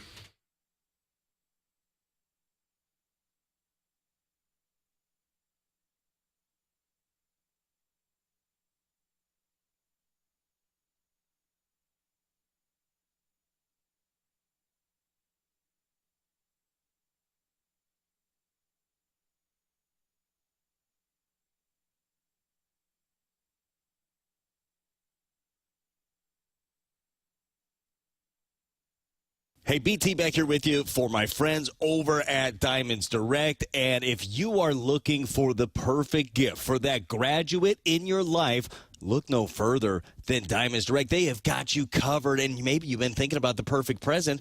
They have got it. Whether it's earrings, bands, bracelets, colored gemstone jewelry, they have something to make that special graduate in your life feel special and remember the occasion forever. And if you don't have a great idea of what you want, I really think this is where Diamonds Direct truly shines. They have diamond experts over there. They have people that work there that care about you, they care about your story, will walk through it with you and find the perfect gift for that graduate in your life. And maybe that's not the occasion in your life. Maybe you got an anniversary coming up. Maybe she's got a birthday. Ladies, maybe you want to buy yourself something nice. They've got you covered over at Diamonds Direct. They've got, it's like shopping 30 different jewelry stores all at once. Incredible warranties and the awesome people. Check them out. Go to diamondsdirect.com and get into the showroom at Olive and 270 at City Place. It's Diamonds Direct.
Brad Thompson on 101 ESPN. Hanging breaking ball from Brad Thompson. And boy, does he get a swing on it.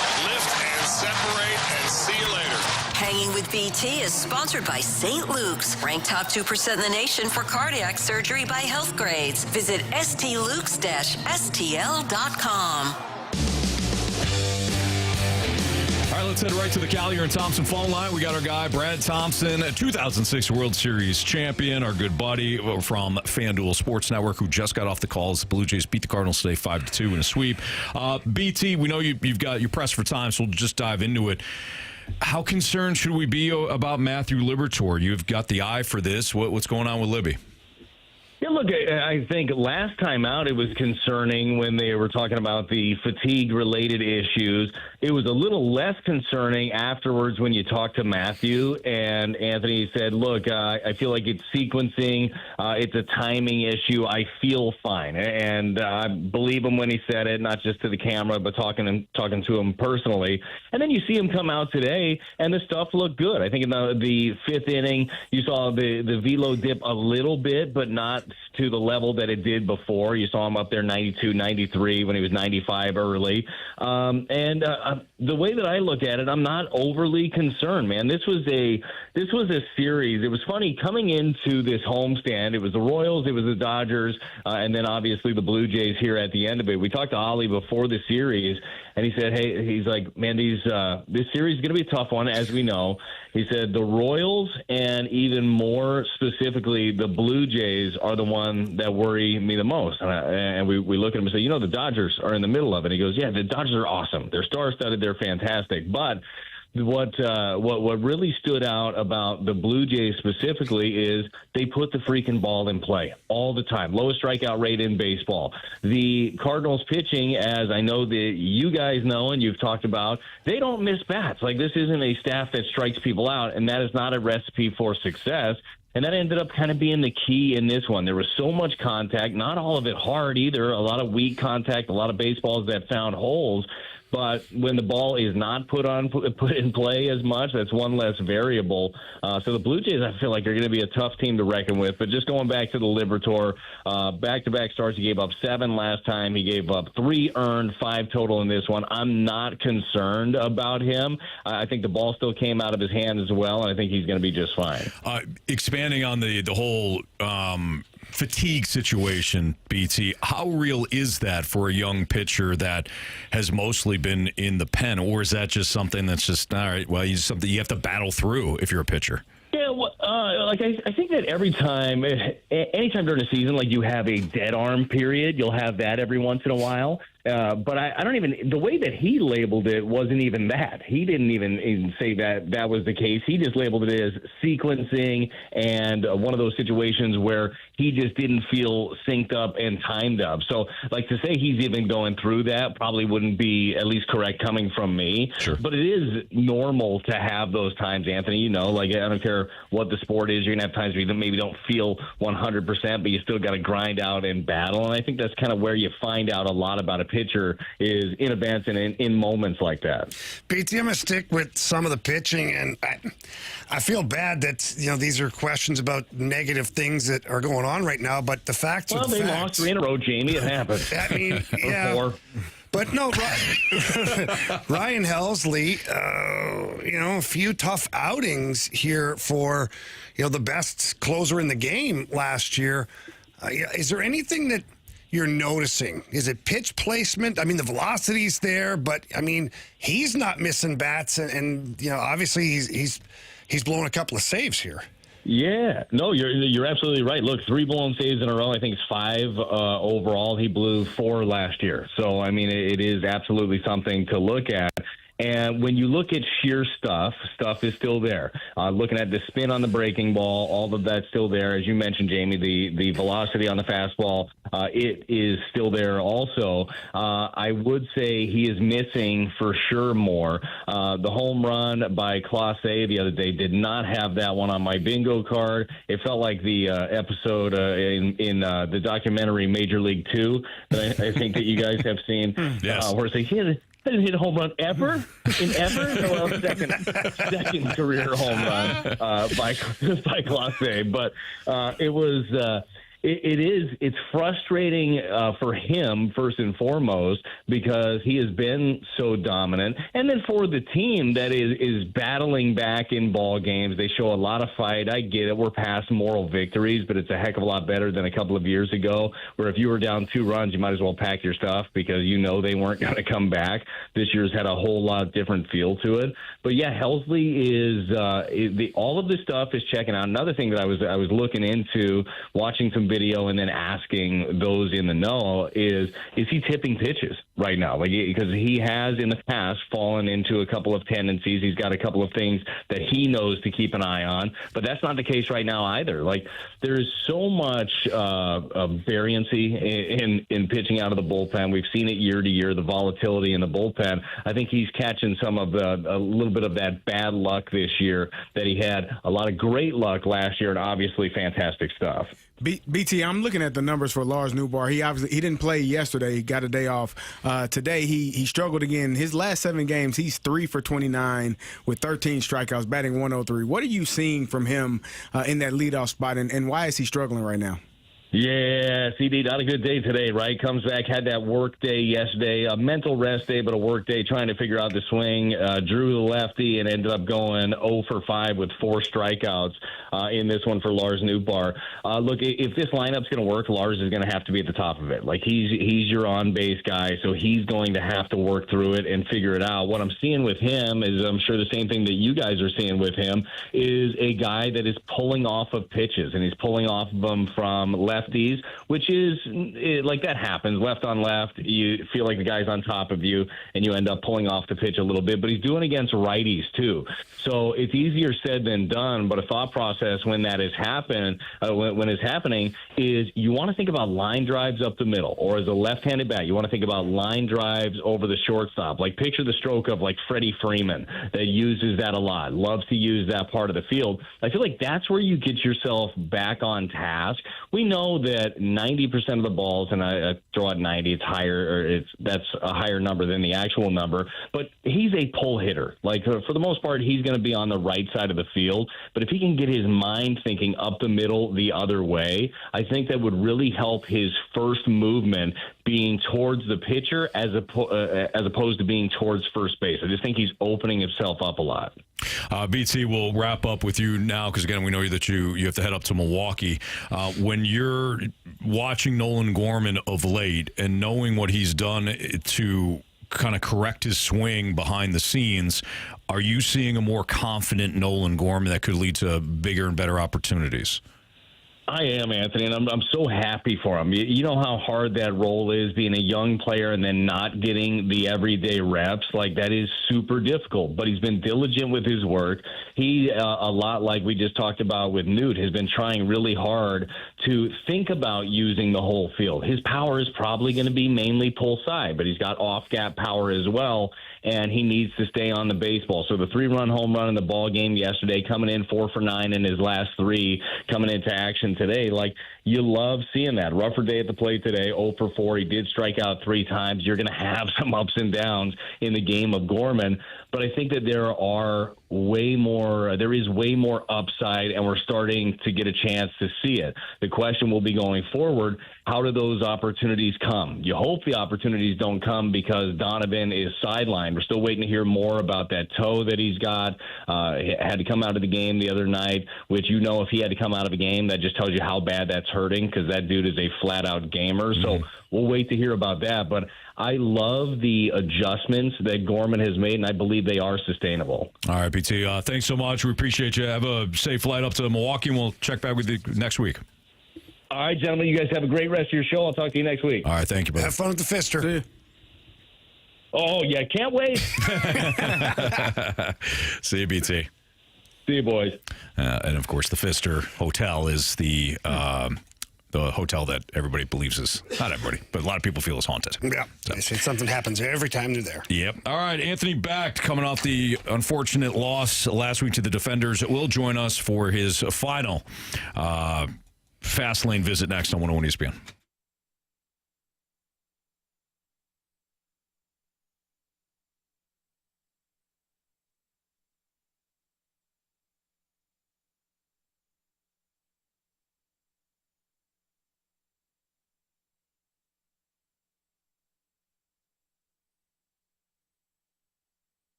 101 ESPN Sports Center. I'm Andrew Marsh. It's time for a Sports Center update driven by Johnny Londoff Chevrolet and Johnny Londoff Autoplex. You just heard from Brad Thompson. The Cardinals lose 5-2 today to the Toronto Blue Jays, and they get swept. The Battlehawks season, unfortunately, also came to a close this past weekend. We'll talk with Battlehawks head coach next, Anthony Becht. We'll get his thoughts on the game and this season. I'm Andrew Marsh, and the Sports Center update is driven by Johnny Londoff Chevrolet and Johnny Londoff Autoplex. See them at londoff.com. Chevy, together we drive. Are you kidding me?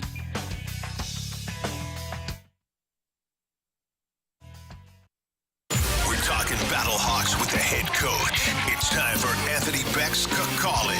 Presented by Lee's Famous Recipe Chicken, home of the Battlehawks box.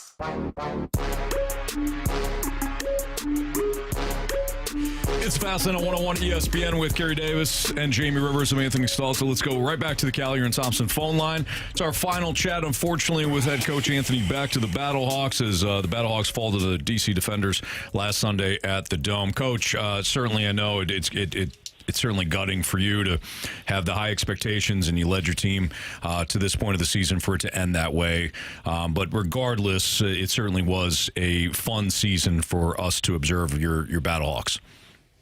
No, I really appreciate that. Obviously, each and every year, man, it's been diligence for us and myself to, put together a great staff, players, and build every year and try to get over the hump. And I think, number one, first and foremost, the goal is always to win a championship. Fans win championships. Everybody wants a championship. That's easier said than done. There's only one team that can do it, but you got to put yourself in position to do it consistently and give yourself an opportunity and try to grow from the previous year. To get to the conference championship 2 years in a row, to not have the success you want is obviously it's a letdown. You feel bad about it, but, when you look at the macro, guys, it's very difficult, a lot of turnover.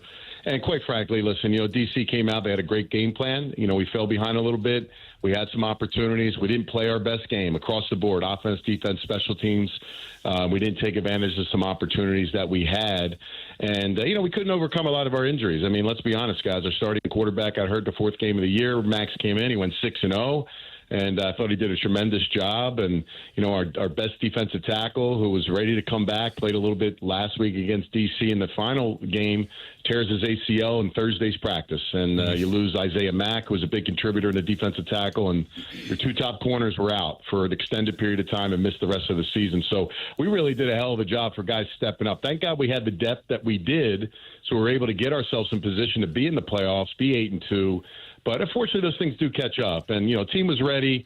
We had a great year. A great season. We were healthy. There's a lot of pep in our step. Guys were focused. But, unfortunately, when you play your worst game of the year, it's in the biggest game. It leaves you disappointed. And, I got to find a way to get better in those moments, and I will. And that's the job of us. But, we got to continue to get better and win so we can get back to that point. Yeah, Coach, you talk about, having a good season, obviously not ending up the way you guys wanted. And you had D.C. in the final regular season game. Then you had them again in the conference championship.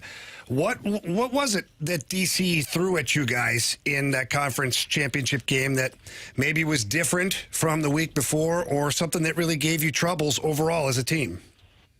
Well, nothing really correlated from the week before. Jordan didn't play. A lot of guys weren't playing. It's very simplistic on both sides of the football for both teams.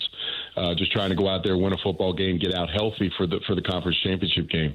Jordan Tiamo, guys, he's been playing in these leagues for like 6-7 years. It's been a long time. The guy's earned his keep to be in this situation. He's been trying real hard to get to this point. And, I credit him. He was on. He played a great game, he threw a deep post early in the football game. We're supposed, our safety is supposed to be back there. He's not. We make a mental error, and they score a touchdown. They did it to us in the first game we played them, and we didn't learn from our mistakes. And then just offensively, man, just trying to get the passing game going. We, had a penalty on the kickoff return after their touchdown. We're pinned back. It's just, again, you got to overcome those things. Things happen in a game, but you got to keep fighting, keep pushing. I decided to make a change at halftime because, honestly, guys, it's you lose, you go home. So, for me to try to just shake it up, get a spark, I thought Brandon Silvers did a hell of a job. I threw a challenge flag on a 4th and 4.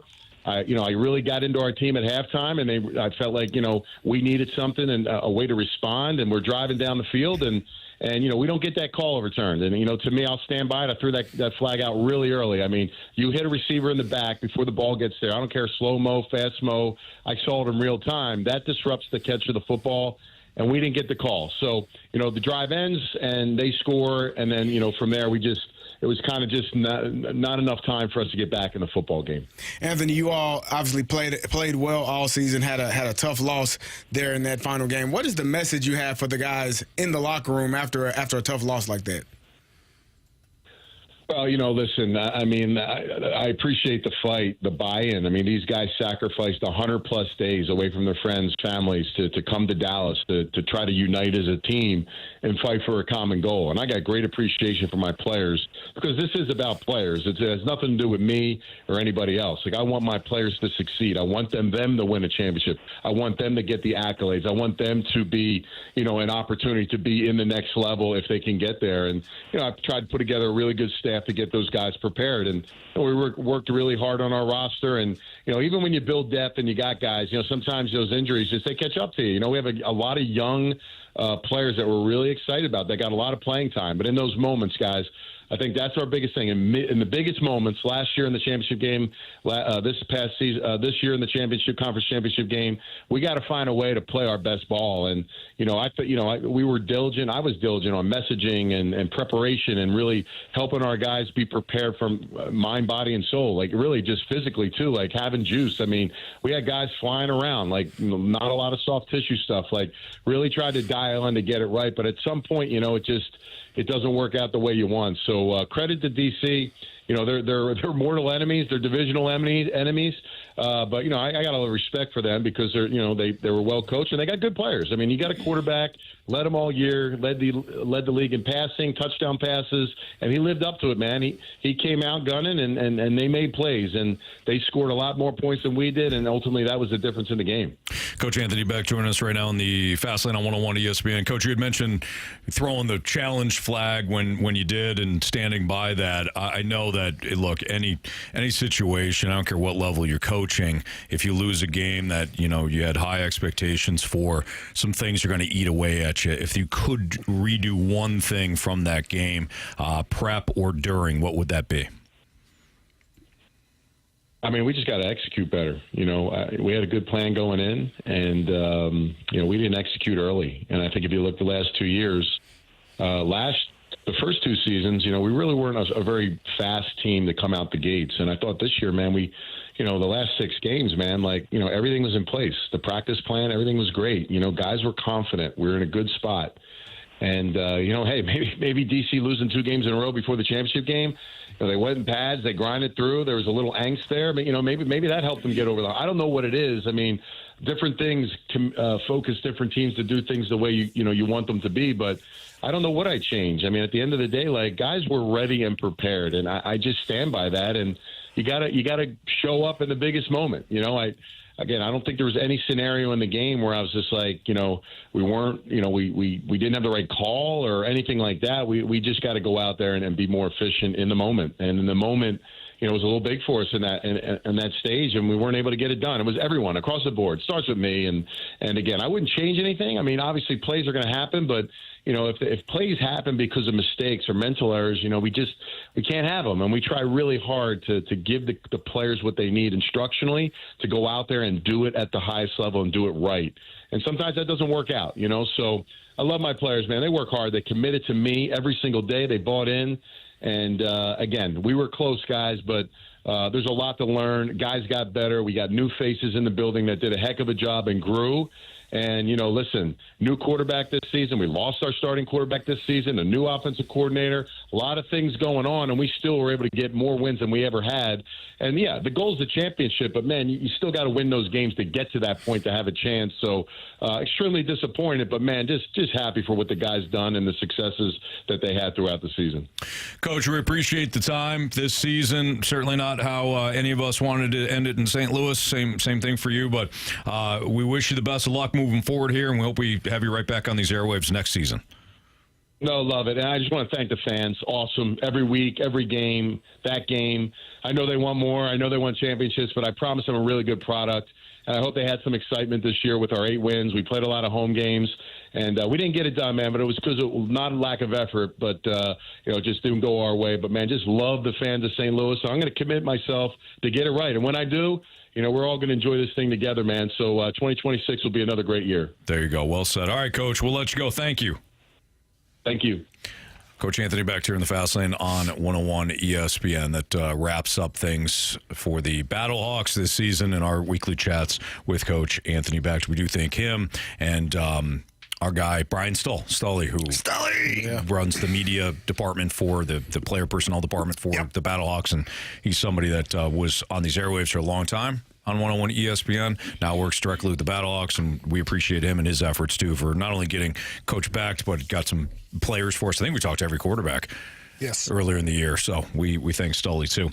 All right, priority number 1 for the Blues, adding to the forward group or the defense? I think Jamie already tipped his cap on this one earlier. That's next on 101 ESPN. Joel Hofer?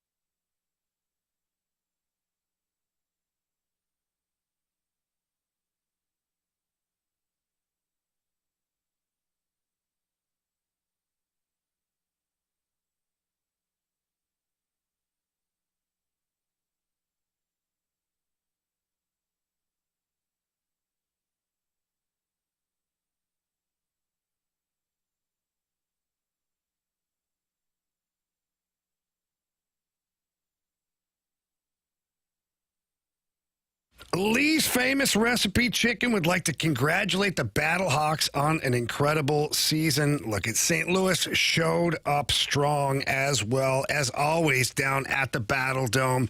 At Lee's Famous Recipe Chicken, they are proud to support the team and the fans who brought the energy all season long. Celebrate with their chicken sandwich combo featuring crispy, juicy chicken sandwich and a side made the Lee's way. It's the perfect play. Whether you're reliving the highlights or gearing up for what's next, Lee's Famous Recipe Chicken, famous for chicken, famous for fans. You're going to absolutely love it. Got Lee's Chicken out near my house, and I stop there frequently, and the chicken is fantastic. I love the way the breading tastes, and that sandwich, that chicken sandwich, it's phenomenal. And they've got great sides available as well. So please support Lee's Famous Recipe Chicken. They do a great job of keeping things in the community as well, and obviously supporting the Battlehawks. So again, that's Lee's Famous Recipe Chicken, famous for chicken, famous for the fans.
Last night on 101 ESPN.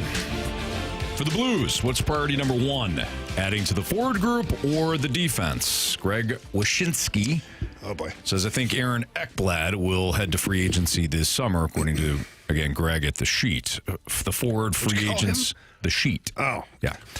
The forward free agents this summer may not work for the Blues in terms of adding, but what about on defense? What ultimately is the priority number one for the Blues? Now, you said earlier, Jamie, that adding to the forward group, specifically at center, should be the top priority for Doug Armstrong and company.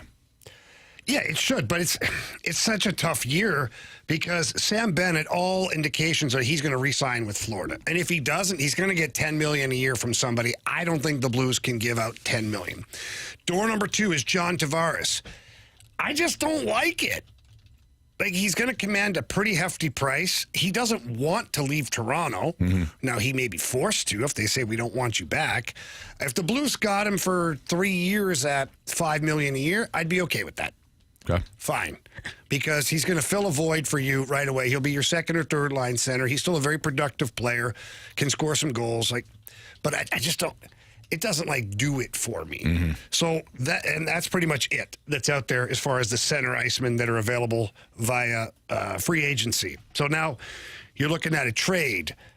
And so Army's going to have to get creative then when it comes to a trade because most teams are going to want whoever it is that they're trading to pick up all of the salary. We talked about William Karlsson from the Vegas Golden Knights. I think that would be a nice add. To think the Blues would be the only team in on that trade, you're silly. Don't think that. So when Greg Wyshynski mentioned something interesting as far as Aaron Ekblad, I mean, the answer is yes, but what's the price tag? He's coming off of a contract that paid him $7.5 million. And that was negotiated, I think the first year was 2017, 2018. He's got 3 Stanley Cup finals now on his resume. He's got a Stanley Cup championship and possibly another one. We don't know. Mm-hmm. What's that going to look like? $10 million a year? Right. $10 million a year? Yeah, and that's just out of the Blues wheelhouse. It is. I mean, could they do it? Yeah, they can figure it out, but if they're going to do that, don't you go after Bennett? Sam Bennett, right. Because Justin Falk is not Aaron Ekblad, but serviceable enough to where if you added a Sam Bennett, your team's better. Mm-hmm. So I don't know. Army would have to get rid of it. I hate saying it. That would have to move on from Leddy, Falk, and in order to make room for an Aaron Ekblad type contract. And is Ekblad better than Colton Parayko? No, he isn't. So he's not your number 1 right-handed shot defenseman. He's number 2 right-handed shot defenseman at $9-10 million a year. Sure. I know that inflation is real and the contract's going up and all that stuff. It's very relevant in this case, but I don't know. I'm just steadfast on the Blues needing another center iceman, in their middle 6. How realistic is it, guys, that the Blues sign somebody in that $7 to $10 million range? Sign somebody? No, not realistic. Even 6 to 10, or trade for somebody in 6 to 10. I could see them trading for someone in the 6 to 10, not 10, 6 to 8. Somewhere in there, 5 to 8. How about that? Mm-hmm. I can see them trading for someone, but they would have to also unload money. Army's not going to just make a trade to take on something. And most teams, like a William Karlsson, Vegas wants to shed salary. I think they want to take a run at Mitch Marner to go to their team. If that's the case, they have to unload some of the salary that's on their books right now. They're not taking Leddy or Falk in return, or anyone for that matter. In fact, they'll probably include a 3rd or a 4th round pick with Karlsson for the Blues or Team X, Y, or Z to take on the whole contract of William Karlsson. Mm-hmm. That's where we're at as far as the landscape now in the NHL is very seldom are you making a hockey trade, which is player for player in and around the same dollar value. Right. So that's going to be the challenge for Army and Steiner is identifying that group of centermen in the NHL that are on teams that no longer want them or need them. And if they don't want them or need them, why is that? Mm-hmm. So now you got to do a deep dive. Are they shedding salary because they want to add a player? If that's the case, so think about it for a second. If a team X, Y, or Z has a center that's in the middle 6, and you have they want to trade that player. Well, why? Why are they trading that player if he's in that category? Well, what are they looking to acquire? And if they're trading that player, it's not to add a centerman via free agency. We've already talked about there's only two guys that are out there, and one guy might already resign with Florida. That means Tavares becomes a number one center free agent. Is that where they're going? Right. So it's going to get complicated, is I guess is what I'm trying to dive into here. Aaron Ekblad, I think that's just too rich. I think if you could find a number 4 right-handed defenseman, but then you've already got that in Justin Falk. Like, are you paying him more than what you should be paying him? Probably at this point in his career, but he earned that contract when he had it. So I don't know. It's kind of like shifting things around. Yeah, I don't know. What are you ultimately adding? So if they don't end up getting anybody for the forward group, how much should we rely on these young players? Can they get 5% better with the people that they have right now? I think so. I think they can, because Jake Neighbors just continues to get better. Robert Thomas continues to get better. Zach Bolduc is going to be a better version of what he was last year. Jimmy Snuggerud, I mean, look, he had 7 regular season games and he had 7 playoff games. That's all he's got. Now, he played in playoffs against the best team in the NHL. You don't think he's going to carry that knowledge into next season? Mm-hmm. He will. So I would expect Jimmy Snuggerud, if you had Jimmy the whole season, your team probably has more wins because he played so well. So I think that the young players that they have, Broberg, you're going to get a full season. Remember, he was out 4 to 5 weeks with that knee injury. Holloway was out, 3-4 weeks with his injury. If you get full seasons out of those guys, I definitely think the young guys can move the needle 5% for this team. Go ahead, Carey. I was going to say, I don't know what I missed, but I was going to say, is it a requirement? Like, if you're unable, does that speed up the timetable for Dalibor Dvorsky? Are you no pressed, or are you just going to ride it out with the guys you got in the center and say, until he's ready, we're unable to grab an unrestricted free agent, or we're unable to get anybody. We'll just ride it out with the guys we have and figure it out. And when he's ready, we'll be ready to go. That's kind of where you're at. Yeah. I mean, Army's not going to panic and just go sign a center iceman. Mm-hmm. I mean, as it sits right now, he could run it back with the same 4.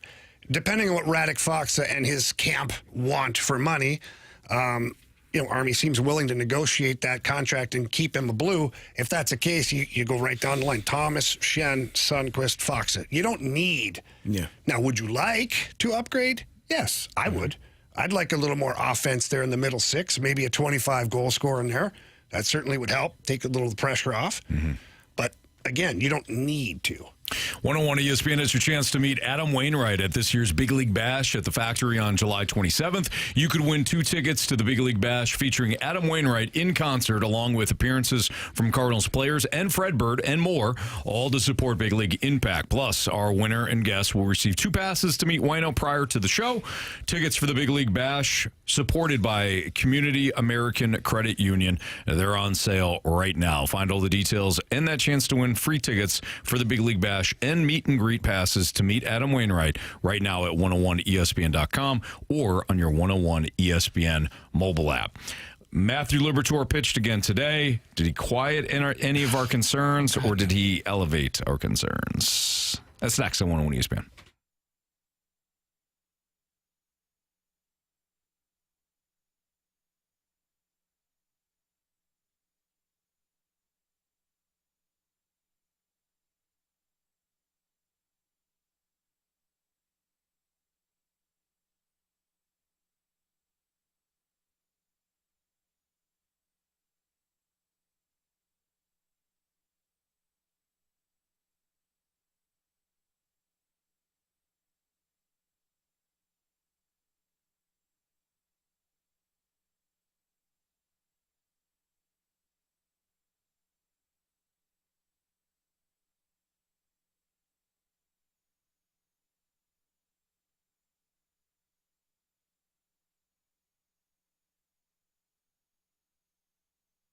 Circus Sports in Las Vegas. Man, do they have some great contests coming up. They've got their Circa Million 7 and Circa Survivor. That's a total of $21 million $21 million in guaranteed prizes with the Circa Million and Circa Survivor contests. Remember, there is no rake. So if entries go above the guarantee, all extra money will go into the prize pool. Entries started on May 23rd, and they will close September 6th at 2 p.m. You must register in Nevada, in the Circa Sportsbook in Las Vegas, Nevada. And trust me, you'll love it. An unbelievable place. Head out there this summer. They got the stadium swim outside. They get the huge TVs, watching all your favorite games. You will love it. But once you register, then you can operate it from anywhere. Just sign up, get your Circa Sports Illinois app, and you can do all of your work right there in the palm of your hand. And by the way, the app is sensational. They got great lines on all their futures bets, tight money line splits. They've always got the best odds out there available. You're going to love Circa Sports, the casino, and the app. So don't miss out on any of the action. Download Bet Like a Pro today with your Circa Sports Illinois app today. Join in on all the excitement. If you or someone you know may have a gambling problem, call 1-800-GAMBLER or text ILGAMB to 833-234.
Your time check is brought to you by Clarkson Jewelers, an officially licensed Rolex jeweler, with Andrew Marsh, Carey Davis, and Jamie Rivers. I'm Anthony Stalter.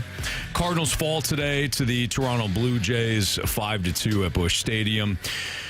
Toronto comes in and they sweep the Cardinals. And one of the things I think we're all kind of paying attention to at the start of the game and then throughout was the performance of Matthew Liberatore, who was coming off a couple of shaky outings. Liberatore today, guys, goes 5 innings, allows 8 hits, 5 runs. Only 3 were earned, but 5 runs total. One walk, 4 Ks, and he gave up a home run, 90 pitches. So not exactly the bounce back we were hoping for, Carey. Can I give a peek behind the curtain for our show, for our listeners? Absolutely. So every day we come in. Some of us get in later than others, Jamie. Sorry. Thought you said that I get here late. Okay. No, that would be me. Some of us get here later than others, but we always get here and we go through topics for the day. We put together topics, and one of the topics that was created, I think by you, Anthony, before the show, before the game started, did Matthew Liberatore quiet concerns today? That was the question. Yeah, I think that question is answered. Those questions it's not quiet. It's very loud. Yeah, it's almost deafening. It's very concerning. Yeah. But the question coming in was, we went in with optimism, like optimists. we were excited. He quieted the concerns today. Yeah, we were hoping. Mm-hmm. And then about third inning, we were like, he's not quieting that. Those concerns are very loud. Do you hear him, Jamie? And Jamie was like, I hear him. Not great. This is voices in our heads. You see, Jamie's looking around. He doesn't know where it's coming from. Very loud. Yeah. It almost looked today, and it's not like we were able to watch every pitch because the game bled into the show. But you speak for yourself, Anthony. Carey, I know where you sit in this studio. I know for a fact you couldn't watch. I cannot watch every single. You have to turn sideways. It looked like he was just throwing. It looked like somebody who was throwing, who didn't really have great feel for what he wanted to do, and he was just relying on his kind of God-given ability. And I don't think that's unusual for pitchers. Some guys that get into trouble and they just fall back on, hey, I'm just going to throw this and see what happens. But the Matthew Liberatore that was so impressive in April and definitely in May has not returned the last 3 outings now. What do you think the cause of that is? I would hope, hopefully it is dead arm or fatigue or, just not able because the velo is down. So you're speculating that, okay, maybe he's tired. Mm-hmm. Maybe he needs, to have a start off. Maybe he needs to miss his next start in the rotation. Something that can kind of alleviate that fatigue and hopefully get him back on the right track. But we don't know. And I think that's the concerning part. Do the Cardinals continue to roll him out there every 5th day if he's performing in this manner? Because his last 3 starts have been he's struggled. And so he's allowed a lot of hits. You talked about the velo being down, misplacing his pitches, not hitting his location, and people hitting the ball hard. Like, for me, I think that you get soft contact. Sometimes you get a CNI single. He just had a bad day. He had a rough day. But if people are smoking the ball off of you, that, to me, either they know what's coming or it ain't coming hard enough for them to be worried about it, and they can take a full swing and get after it like they want to. You're not fooling anybody. No. I would say, I know your question was rhetorical, but I'll answer it anyways. I think that in terms of keeping him in the rotation, yeah. I think that at some point you just have to let a guy go through it, understand that it's 162 games. He's going to see potentially 35 starts, and he's just going to have to work through it. Do you want him to be a full-time starter in your rotation? As long as he's not hurt and there's not some underlying issue. That's the key. But that's when injuries do occur. That's different. If he's not hurt, he's just tired. But when you're tired, that's when injuries occur. I agree. Like when your body starts slowing down, I didn't mean to cut you off. No, you're good. But when your body starts slowing down, that's when you're like, okay. Then that's why I'm saying, do you skip a start and say, okay, your last 3 performances, your velo is down, you're not hitting your location. You're not telling me you're tired, but I got eyes and I can see that you're tired. I was thinking about this earlier. As athletes, professional athletes, like like Wilson Contreras said I'll die out there if I had to. Like, you really will. Mm-hmm. Like, and it's not just words. Like, if you die doing what you love, so be it. And so you have to protect us because we're idiots from ourselves. Like, we're so ignorant and so dumb, like, I can do anything. And you'll keep pushing and keep going. And I'm just if there's a point where you watch and you're saying, he looks tired, but he's not telling you he's tired. Sometimes you have to protect the athlete from themselves. That I do agree with. I don't know if we're there yet with Liberatore. I don't know. Because we don't know, right? We're not there. And I think it would be irresponsible for me to say, hey, look, he looks injured. The Cardinals would know. He would know much better than I would. If he is just kind of struggling or there is a little bit of fatigue and that's adding to the struggles, I think you got to push through. That's my take. If you want these guys to develop, part of the development is battling through when you're struggling. Yeah, but I get the battle. I totally agree with battling through the struggles, okay? But what if the struggles are because of fatigue? And like Carey said, the fatigue will eventually lead to an injury. And the fatigue will lead to poor performance because now his arm angle might drop. His curveball doesn't have the same zip on it. See what I'm saying here? So now he develops bad habits all of a sudden because he's compensating for the fatigue. Yeah. So I think it's a slippery slope. Sure. I'm with you as far as, like, if his performance is just bad, like his pitches are located, Yeah, you push through. This is part of the project. We're going to play the young guys. We're going to figure it out.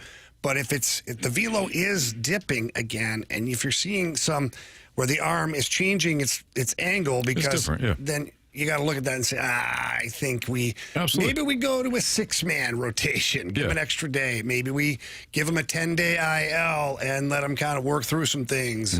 I don't know. I think you have to be careful, because what we did see from Matthew Liberatore for the beginning of the season, and most of it up until the last couple of starts, was something very promising, something we haven't seen from him before. It actually got us thinking, hey, maybe we didn't do so bad in that trade. You don't want to go and screw all that up now by just forcing the kid to battle through it, because that's what you do. Every now and then you got to battle through it. Yeah. So. And I'm not saying that he is injured. I just think if he's fatigued or showing signs of fatigue, that's when injuries tend to occur. And when you are pushing through, and there is a fine line between, as an athlete, again, you have to know there are times where you're tired and you do have to push through to get over it, to get past it, to get through it. But there's also times where you have to understand your body, and you're like, okay, my body's tired. I need to sit down for a couple of days. Sure, I can't continue. It's like Big Hoss and his foot, right? It's a fine line. Well, his father, great man that he is, wanted him to push through, but in actuality, he needed to rest that damn thing, Yeah. You see what I'm saying? Yeah, well. It happens. He played another week and a half. He's obviously fine. Tough kid. Yeah, definitely tough kid. Good kid. Tougher than he needed to be. Yeah, probably tougher than Yeah. But, hey, what are you going to do? It's all right. Every now and then you just swing and a miss. Put a boot on. Sit down. Sometimes. Take a day off, maybe? Sometimes you motivate and it works great. And other times you motivate and you realize it's a broken wrist. The motivation yesterday was... That worked. It worked. I'm not seeing the same kid here. I'll show you then. I'll show you first of all. Yeah. He got a little psycho in him. I like it. Oh, yeah. CD's referencing Killian, who had a baseball game last night. He was 0 for gopher, man. Struggling, striking out, whiffing. Just didn't seem locked in. I pulled him aside. I say, I'm not seeing the same Killian that I normally see. And he goes, I'll give you that, Killian. Looked me dead in the eyes. And walked off. Hand to God, looked me dead in the eyes. He goes, I'll show you that, Killian. Walked off, smoked one up the middle his next at bat, then decides to go first to home, blowing through the third base coach's side. He didn't even see him. He's like, I'm not even going to look at you. I'll just go right through. Picked up the bat, kind of gave me the old look like, now, are you not entertained? How you like me now? Is this not why you were I had a tear in my eye. I was like, this is amazing. Yeah. All right, Marsh is giving me a bunch of notes that apparently St. Louis Revenues is getting a $54 million renovation, but top officials say it'll need over $150 million more when it comes to the dome. Yeah. What did I say? Is St. Louis renovation getting 54? St. Louis venue, the dome, excuse me. Yeah, thank you. Good catch. St. Louis venue, the dome, is getting a $54 million renovation. Top official says it'll need over $150 million more. It needs it. Well, we'll dive into that next on 101 ESPN.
Johnny Londoff Chevrolet. The weather is beautiful right now. No better time than to check out a new vehicle or a pre-owned vehicle at one of the two locations that Londoff Chevrolet have. They got the original location right there in Florissant, Missouri, and the new Londoff Autoplex out in St. Peter's off Highway 70. So no excuses now. You can't say, oh, it's all the way over there. No, we got 2 locations for you now. Both locations have great inventory. Again, that's brand new and pre-owned vehicles, and they're going to give you the most money for your trade-ins too. And that's not like credit and things like that. No, straight up cash. The Londoff guarantee right there for you when you head in there. And both locations have tremendous customer service. They love helping out customers. I've told you guys before, I've been a customer for over 25 years now. My girlfriend's a customer. My kids are customers. The whole family heads over to Londoff Chevrolet whenever we need a vehicle or something done. A little maintenance for your car, a little oil change, changes the tires. Londoff Chevrolet takes care of all of that as well at both locations. So no reason to not head in there. So please head into both locations. Tell them Jamie Rivers sent you in. And if you can't get there in person, get there online at londoff.com and londoffautoplex.com. Are you kidding me? Johnny Londoff Chevrolet.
The Dome at America's Center is apparently going to receive a $54 million renovation. The renovation is projected to take 3 to 5 years, and after numerous upgrades to the site, again, $54 million is going to be poured back in. The funding comes exclusively from the Rams settlement and preservation funds, which are earmarked for dome maintenance and improvements. A press release from the groups said this investment will enhance the visitor experience, improve facilities, and boost the dome's competitiveness as a venue for world-class concerts, conventions, and sporting events.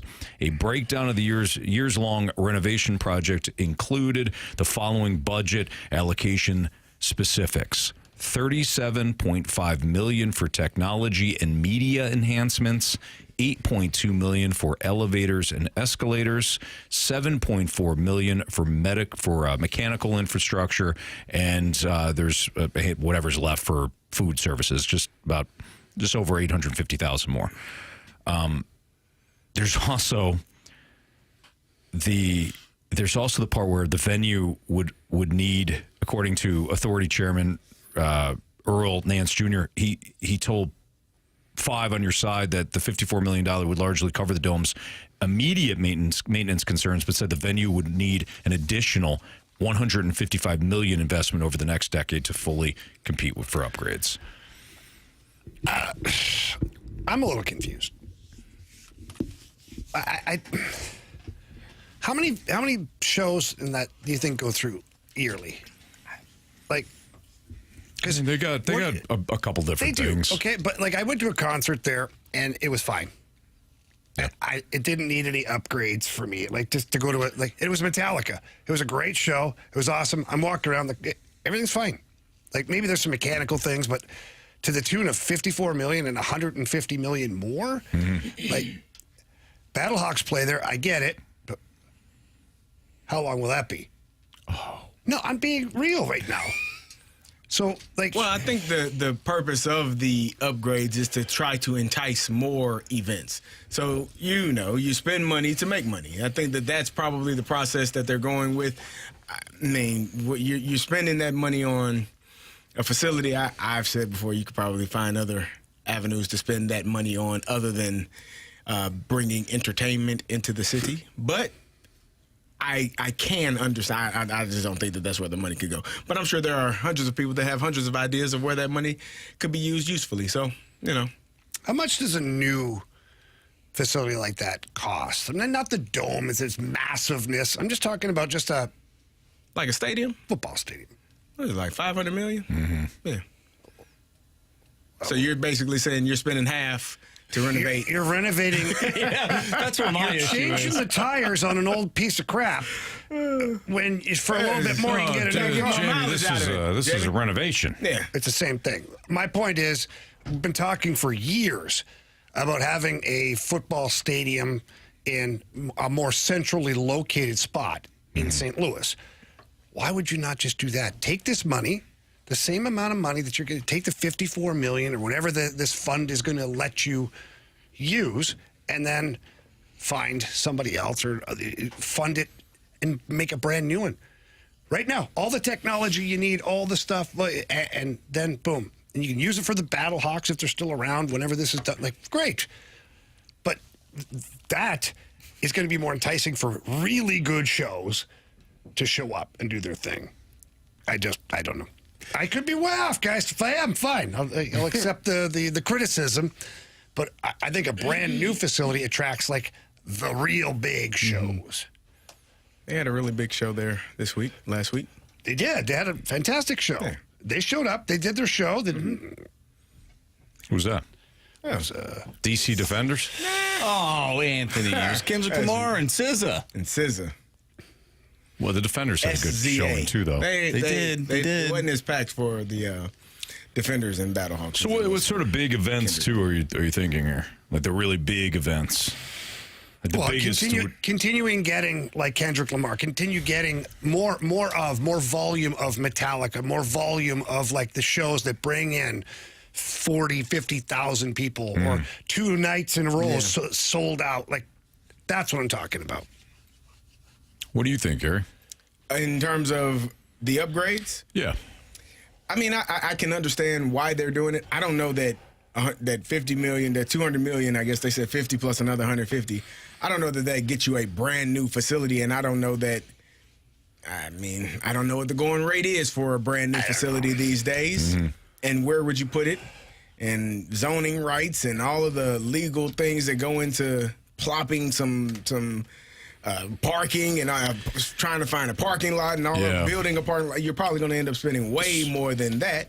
So you use what you got right now and try to continue to build on it. Yeah, let me just clarify again here. So, Authority Chairman Reverend Earl Nance Jr. previously told Five on Your Side that the $54 million would largely cover the dome's immediate maintenance concerns, but said the venue would need an additional $155 million investment over the next decade to fully complete the upgrades. He says the dome has needed these repairs, I'd say, for about the last 2-3 years. It's evident that we need them, Nance said. It's a matter of staying on top. We're going to have to do that, but we're going to we'll also have some reserves and have some left over. Yes, it's preventative maintenance. Yeah, they need to prevent some things too. There was like the DC offense. No. Sorry, Anthony started it. I just couldn't help but tackle on. I don't know if the money was going to help that. No. Nothing was going to help that. It's not. There's some other folks there as well. I just like concert. I think you can say it, Carey, if you want. We need some mousetraps. There you go. Just get it out. Is that what you're saying? Ben, Mickey and Minnie. Just hanging out, rolling, strolling through. Well, maybe sweet. Maybe you just get a couple Mr. Bigglesworth around the stadium, and they can catch them. You should. Hey, Just let him run wild. Yeah. That'd be great. That would be good. People love that. I was at the bar. Their urine buying doesn't a smell drink. bad. No, And is it terrible? Are you serious? I'm dead serious. Little mouse scurried right in front of us. Did you scream? Nah, I looked down. It wasn't said, a what tornado. The hell? Ah, Marshy. That's a good one. That's a good one. I just I didn't feel like scream for the tornado either. Let's be clear. And Marsh, before you continue with your point here, how confident is that mouse too? He'd been there for a while. If he just kind of scurried, because it's not like a lot of times he's the like mice you're will in my scatter. house right He now. was going, and he was went, so and comfortable. I ain't gonna tell you, he went back into the kitchen. Of course he did. He definitely did. Yeah, Marsh. It's just my opinion. I love the dome. It's got a lot of character. Love sitting up in the 400 whatever section. I would personally rather get rid of the thing than put more money into it. That's just my opinion. Right. And that much money too. So, was Zush has any mention of what the other 155 mil would go to? Mouse traps. That's a lot of mouse traps. Holy smokes! The sticky traps. I just want to point out that this is what Authority Chairman Reverend Earl Nance Jr. said, that the venue would need an additional 155 million. Not that they would get it, just that they would need it. It needs it. Yeah. So I just want to clarify that the upgrade would be for 54 million for the renovation, but Nance Jr. saying that it would need over 150 million more, which on is top exactly of that. why I wouldn't do. I don't like you're 500 to 700 million probably for. Obviously the Rams is went into the billions when he built SoFi, but you don't have to do that. Yeah. But what are you building it for? I think if you're building it for, what are you redoing this one for? I mean, you're redoing it for the concerts and things. That's why expos. You're spending whatnot. $50 million in comparison to $500 million. But I will say this: there's got to be some value to that, right? Like just renovate. Hey, we renovated. Okay, last time I was there was a freaking mouse that scurried. I'm good. But you tear the thing down and you start new. Maybe you do a new location potentially. Or city. I know at one point, or city. Is that what you said? Or the city. Or city, just do it. But wouldn't it have to be in St. Louis, the city, though, based on the money? Louis County. I think it has to be in the city, right? Because this is where you get into the whole city, county, and that will St. forever. Charles County, That St. will Louis go County. forever. I know, but I'm just saying. I'm done. It's All right. good. Tornado come through. Just Is that right? keep renovating. Keep putting Scotch tape on it. Jamie, I completely agree with you. Fine. I completely agree with you. Yeah, it's fine, Anthony, because everybody's hurrying down to the dome for all these events. Actually, Carey was there twice last week. Not my was fault. there twice last week. And how much of a pain was that? The first night was really terrible. Yeah. Wednesday night getting down there was embarrassing. It was raining. It was bad. It's almost like the traffic police didn't realize that Kendrick Lamar was a big star. Superstar. They thought he was a local. He thought he was a St. Louis star. Didn't think he was a superstar. In fairness, they didn't think SZA was there. They thought it was SZA. Not quite as large of a following as SZA. Not the guy that played at the Super Bowl. Probably not a huge star. I don't know. I didn't know you had a part-time job, Anthony, working downtown as a traffic man. Yeah. That's why I'm late to the Blues games all the time coming from work. He's moving. What's your problem, huh? Someone texted it. I'm one burn away from a hat trick. I just had to get it in. That was an empty netter. That wasn't. You didn't. That wasn't a true hat trick. That was an empty netter. All right, it's Fastlane on 101 ESPN. We've got Bet the Board next.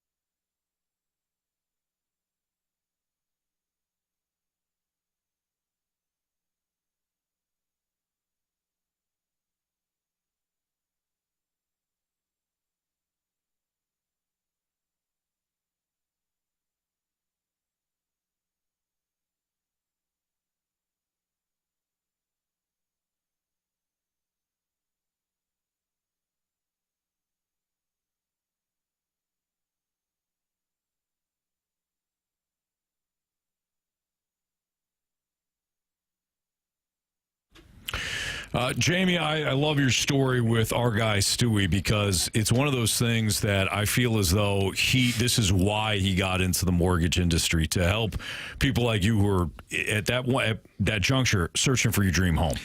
Yeah, it was a little bit of a complicated situation. Obviously, everybody's got some different things that you're trying to work through, so it's nothing strange when it comes to that. But Stewie was so helpful, and I talked about how stressful buying a house has been in the past, and sometimes it's just so much to fill out the paperwork, answer all the questions. Stewie did that in no time flat. Got my pre-approval letter. I sent one to me and my realtor so that we could use whatever we needed if we had to get a second approval letter up to the maximum that we were borrowing. The whole process was so easy. Before I knew it, we were at the closing table and I was into my new home. And Stewie was just awesome. That old school customer service that I can't recommend it enough for all of our listeners. Well, do what Jamie did and do what I've done before when I've had just a question for Stewie. Call him on his personal cell phone number, which is 314-324-4440. If you missed that, 314-324-4440. He hands out his personal cell phone number because he doesn't want to have you on hold consistently. He wants you to call him. He wants to help you out. And Jamie, if you missed that number we just threw out there, it's pretty easy. Just Google the bagel loan. NMLS number 226715.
ESPN Sports Center.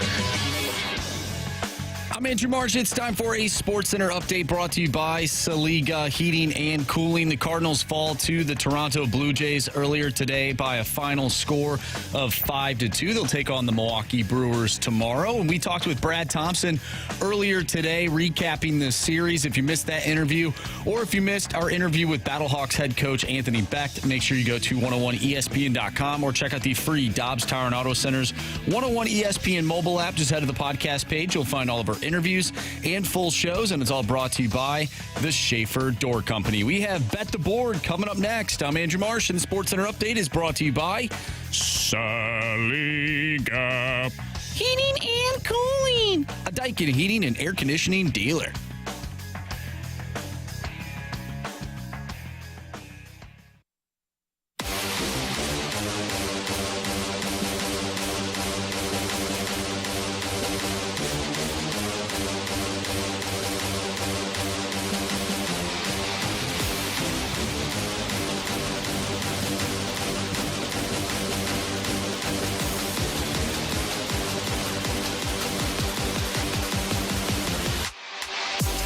Time to bet the board here in the Fast Lane on 101 ESPN with Andrew Marsh, Carey Davis, and Jamie Rivers. I'm Anthony Stalter. Marsh, what's our latest standings there, kid?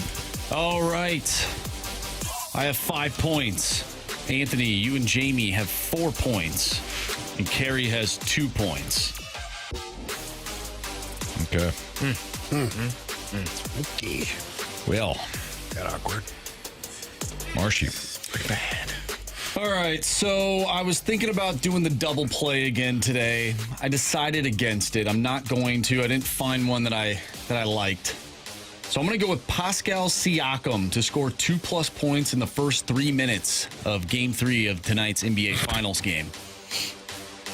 Say that again. Pascal Siakam, 2+ points in the first 3 minutes. These bets he finds, I don't even know where he goes. Pizza.com or something. This is one of our sources. Wow. Okay. Yeah. And that is at, well, you might not. No, it just toggled on me. Uh-oh. Here it is. It is set at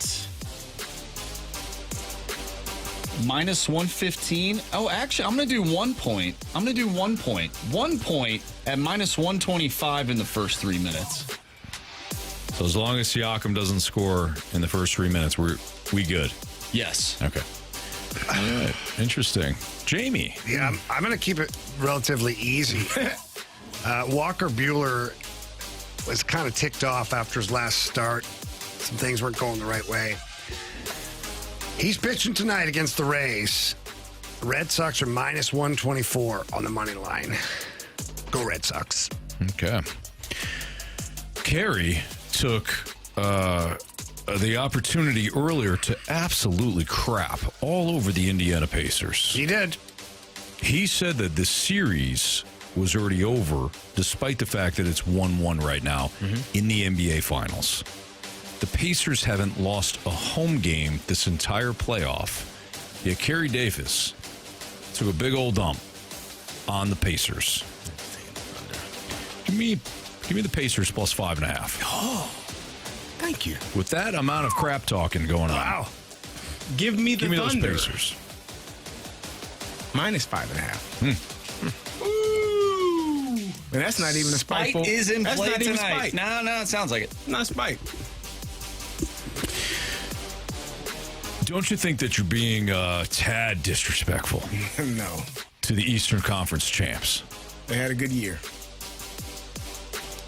And a great comeback in Game 1. It's beautiful. Great home crowd. They led for all of, 0.3 of a second. Yeah, all they had to do was lead at the end. That's true. That's what they did. Mm-hmm. You know what How'd they do in Game 2? Yeah, resting. Okay. Hey, if I could, Marsh. Of course. Let me just say one thing. Get it out.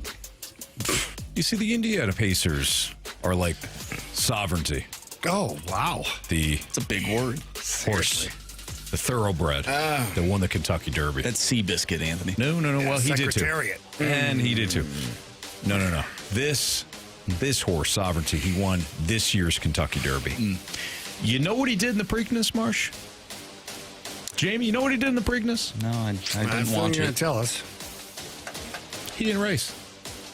He rested. Did he really? Yes. He rested for the Belmont. Wow. You know who won the Belmont this year, Load guys? management. Sovereignty. Wow. So that, Carey, explains game 2. The Indiana Pacers are sovereignty. Oh. Won game 1. Rested in game 2. Yeah. Rested on their laurels. They were good. Going to win or cover tonight. We got a text from the 618 said, Anthony, hate to burst your bubble, but the Knicks beat the Pacers at home in game 3. Like I said, near perfect at home this postseason. Wow. Near perfect. Now that horse is sick. Oh, boy. Oh, The Cavs, no, he's not. Oh, he's not? Okay. The Cavs also beat the Pacers in game 3. Like I said, near perfect. At home. Near perfect this season. Yeah. In the postseason this year. What I was going to say is the most disappointing thing. The most disappointing thing with Carey actually picking the Thunder is that he didn't go with the hits, run, RBIs because Biscuit even texted in saying, give me hits plus runs plus RBIs, CD, let's go. I think he wanted to tail you tonight. Sorry, Biscuit. Oh, boy. Oh, no. Sorry. Yeah. Got to go with the surefire winner. Going back to our previous conversation about the mice down at the Dome, Waterboy in the Snake Pit brings up a great point. He said the Colosseum in Rome had mice, and the Romans brought in lions to take care of it. Maybe we should follow the Romans and have gladiators and the lions take center stage. I would definitely go to the Dome if the gladiators and lions were back. Hey, well, the Lions are in the NFL. I know that your guy there in Detroit, you love him, absolutely love him. You think he would bring his lions here to the Dome and clean up the mice situation? Oh, I think Dan Campbell will come and eat the mice himself. I think you would too. Yeah. So if we can do it like Waterboy suggesting, bring some lions to the Dome, maybe they clean things up. Jared Goff, Amon-Ra St. Brown. Okay. Yeah, get on the horn. Done. Yep. Okay. I'll call as soon as the show's over. Thank you. Good job, Jamie. No, thank you. Way to go, Jamie. Yeah, thank you. Proud All of right. It's Fastlane on 101 ESPN. When we return. Proud of you. Oh, they said about time. Don't know why I heard that. See, he's He has just his glasses manifesting on, though. things. I don't know how he didn't hear it. Yeah, exactly. And he's got his earbuds in, so he knows who said it. I don't know. Can't hear without the glasses on, man. He had them on, though. All right. When we come back, what we learned, 3 stars of the day, criticisms, compliments next on 101 ESPN.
If you're thinking about selling your home anywhere in the St. Louis area, now is not the time to take a chance and just hope for the best outcome. When you want to sell with certainty and for the most money guaranteed, I recommend that you call Gloria Lou with your home sold guaranteed realty. Gloria already has the buyers, and your home may already be sold. Her ready buyers in her exclusive database looking to buy a new home in your price range and your neighborhood, That's how you get your home sold, and that's why you pick Gloria Lou with your home sold guaranteed realty. Those buyers, they create more traffic for your listing, maybe multiple offers, hopefully more money. But again, Gloria Lou is going to make sure she prices your home properly so that you get the most money for your home and you sell quickly. And that's exactly what you want to do. You want to get out from that home and make a lot of money. All you got to do is call Gloria Lou. By the way, tell her Jamie Rivers sent you in. Her number's 314-325-6888. Again, that's 314-325-6888. Or you can always visit GloriaHasTheBuyers.com.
Missed anything from today's show, you can always download the podcast, available at 101ESPN.com or on your Dobbs Star Notice Center's 101 ESPN mobile app.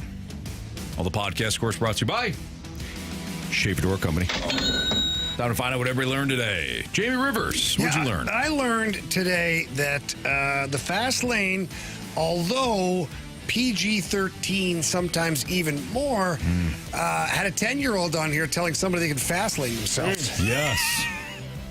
His own blood and his own flesh and blood. We believe it was his own flesh and blood, his uncle, and he executed it perfectly. It was wonderful. Yeah. Actually, spot on. Yep. Yeah, well done. Yeah, told his uncle to go fast on himself. Back tomorrow, too. The kid, not the uncle. Well, he might be back, too. You never know. You never know. Hopefully. Yeah. I learned that you don't want to face a natural disaster around some people. Because some people really think that they're braver than said natural disaster. And I hate to be the bearer of bad news, Jamie, but those people aren't. Doesn't make them smarter or tougher. Kind of makes them dumber. I don't know. Shots it's not safe. fired. But we don't speak on those people. Oh, clearly we don't, Carey. We don't name names in the fast lane. Marsh, you have any? Marsh, would you like to go or would you like me to go? Because I just changed my... I actually had a really nice one for Carey, and now I'm contemplating if I want to say it. No, you go ahead, Marsh. No, you still say it. Anthony, you take the high road. You're wittier than I am. No. All right, fine, I'll go. I learned today that Carey Davis is not afraid of mice and or rats, which gives me confidence in Game 4 of the Stanley Cup Final. Carey and I are on a team. We're not afraid. Those rats down in Florida, Florida Panthers. Or at the Dome. We're not afraid of them. That's all I got to say. Yeah, good for you, Marsh. Very disappointed. Yeah. He's just waiting right now. You thought you were being a good teammate, and he'd be a good teammate too. Yeah. Well, he was a bad teammate first. What did I do? Keep us on air? Right. As the two tough guys ran down the hallway. Hey, Anthony said it earlier today. Shelter. I don't know if we ran. I don't think we ran. I think we Carey walked. did. Anthony, you said earlier today, sometimes you gotta sacrifice yourself for the betterment of the team. And I think you might have been referring to a sacrifice bunt and or sacrifice fly. But in that situation, we were willing to go down with the ship. That's how much we care about this show. Right. What I learned today is that Carey still doesn't understand why Marsh and I might be upset. He continues to pile on, this time calling us dumb. We're not saying that we're brave that day for facing the tornado. We just thought we were a team, a band of brothers. Instead, well, Anthony, I got to tell you, somebody got to live to tell the story. I got your 6, Anthony. I appreciate that, Marsh. I got your 6. Yeah. You did, huh? Because these guys, don't expect them to even look back to see if everybody was still there. I asked a million questions. What did you come back for, Jamie? Well, eventually my glasses. Your glasses. Eventually. Came back for your glasses. I did come back, and I was asking Ryder, I said, can't we push the button? I asked like several different times, like, can we not just hit the button and go to the ESPN? Yeah. And I really thought you guys were like right behind me, because when Ryder came in, I thought he was going to take over the thing. I thought you were right behind me. I will say this. Jamie did put in some effort to see if we were okay. Carey. I looked for Jamie. I did. I was in the room. There he is. Okay. And he said, you guys are right behind him. I'm like, okay, cool. I thought you were. I was on my way back. I thought you were right behind me, because I thought was on my way after all back. the years, we just pawed up the one thing and we're good. I was coming back. I didn't know that apparently we had to queue up interviews and stuff. Man. I don't know. It's okay, guys. We appreciate you. You guys were out so fast, your 40 time could have landed you in the NFL draft this year. Wow. I don't know what was faster. Carey going down to that shelter, or Killian first to third, first to home last night, trying to stick it to me. The water boy goes, he came back to grab his glasses so he could hear the tornado. Water boy. There it is. He got it. Nice job, water boy. Well done. All right, Marsh. I don't know if you got criticisms or compliments, or you want to go right to 3 stars. Choice is yours. Let's go to the text line, the Air Comfort Service text line from the 314. This is my favorite sports talk show. Listen every day. Thank you. Thank you very much. Very much. Very kind. Thank you. This is from Lisa. Have a great night, guys. No mountains, no oceans, and a manager that isn't thought highly of around the league. One of these things you can change. She's back. Lisa's so back. Lisa's back. Wow. We got to zoom that. What do we lose? 3 in a row? Or 4 in Five a row? people voted for Ollie. I'm back. Yeah, one of them 5. didn't even know his name. What's his name? Yeah, the guy in St. Louis. Lisa, St. Louis. you also wanted Schulte back. He had 4 votes. Good point. He can't come Come back. on, Lisa. Good point. Seat's taken. Seat's taken. Joe Boo's busted that out in a while. Nice job, Marsh. Joe Boo's Jockstrap, another great show, boys. Keep it going. Thank you, Joe Boo. I didn't see him in the snake pit that much today. Joe Boo's jockstrap? Yeah. Hey, Anthony, do you want to know? You want to know why? When these two left us, when the tornado was going on, Sure. You want to know why I knew we were safe? Because legends never die. We broke that one out again. Well done, Marsh. Nice. Wow. All right. It's time You for even the got me on Fast that, Lane's too. I didn't think you was going Stars there. of the Day, presented by Circus Sports Illinois. Sports betting the way it should be. All right, our third star of the day goes out to the most exciting play in sports, and that is first to home. First to home. Thanks to a young Killian Stalter. Yes, nice job. Nice job. Our second star of the day goes out to Mr. Bigglesworth. Go Ducks. I've done that more than once, which is really bad. Mr. Bigglesworth. And our first star of the day goes out to a young 10-year-old Micah for telling his uncle to go fast lane himself. Yes. Happy birthday, Mike. Happy birthday. In the fast lane. He's 10 years old today. Got himself a Gauntlet dub. We'll be back tomorrow. Carey, kind of a rough one in the Gauntlet. Yeah, went over. Yeah. I was thinking hockey. Nah, You got 4 wins in I hockey. got 9 losses. Yeah, I got a lot of losses. Yeah, my average isn't good. You're only 5 away from getting right back to 500. There you go. It's one way to look at it. And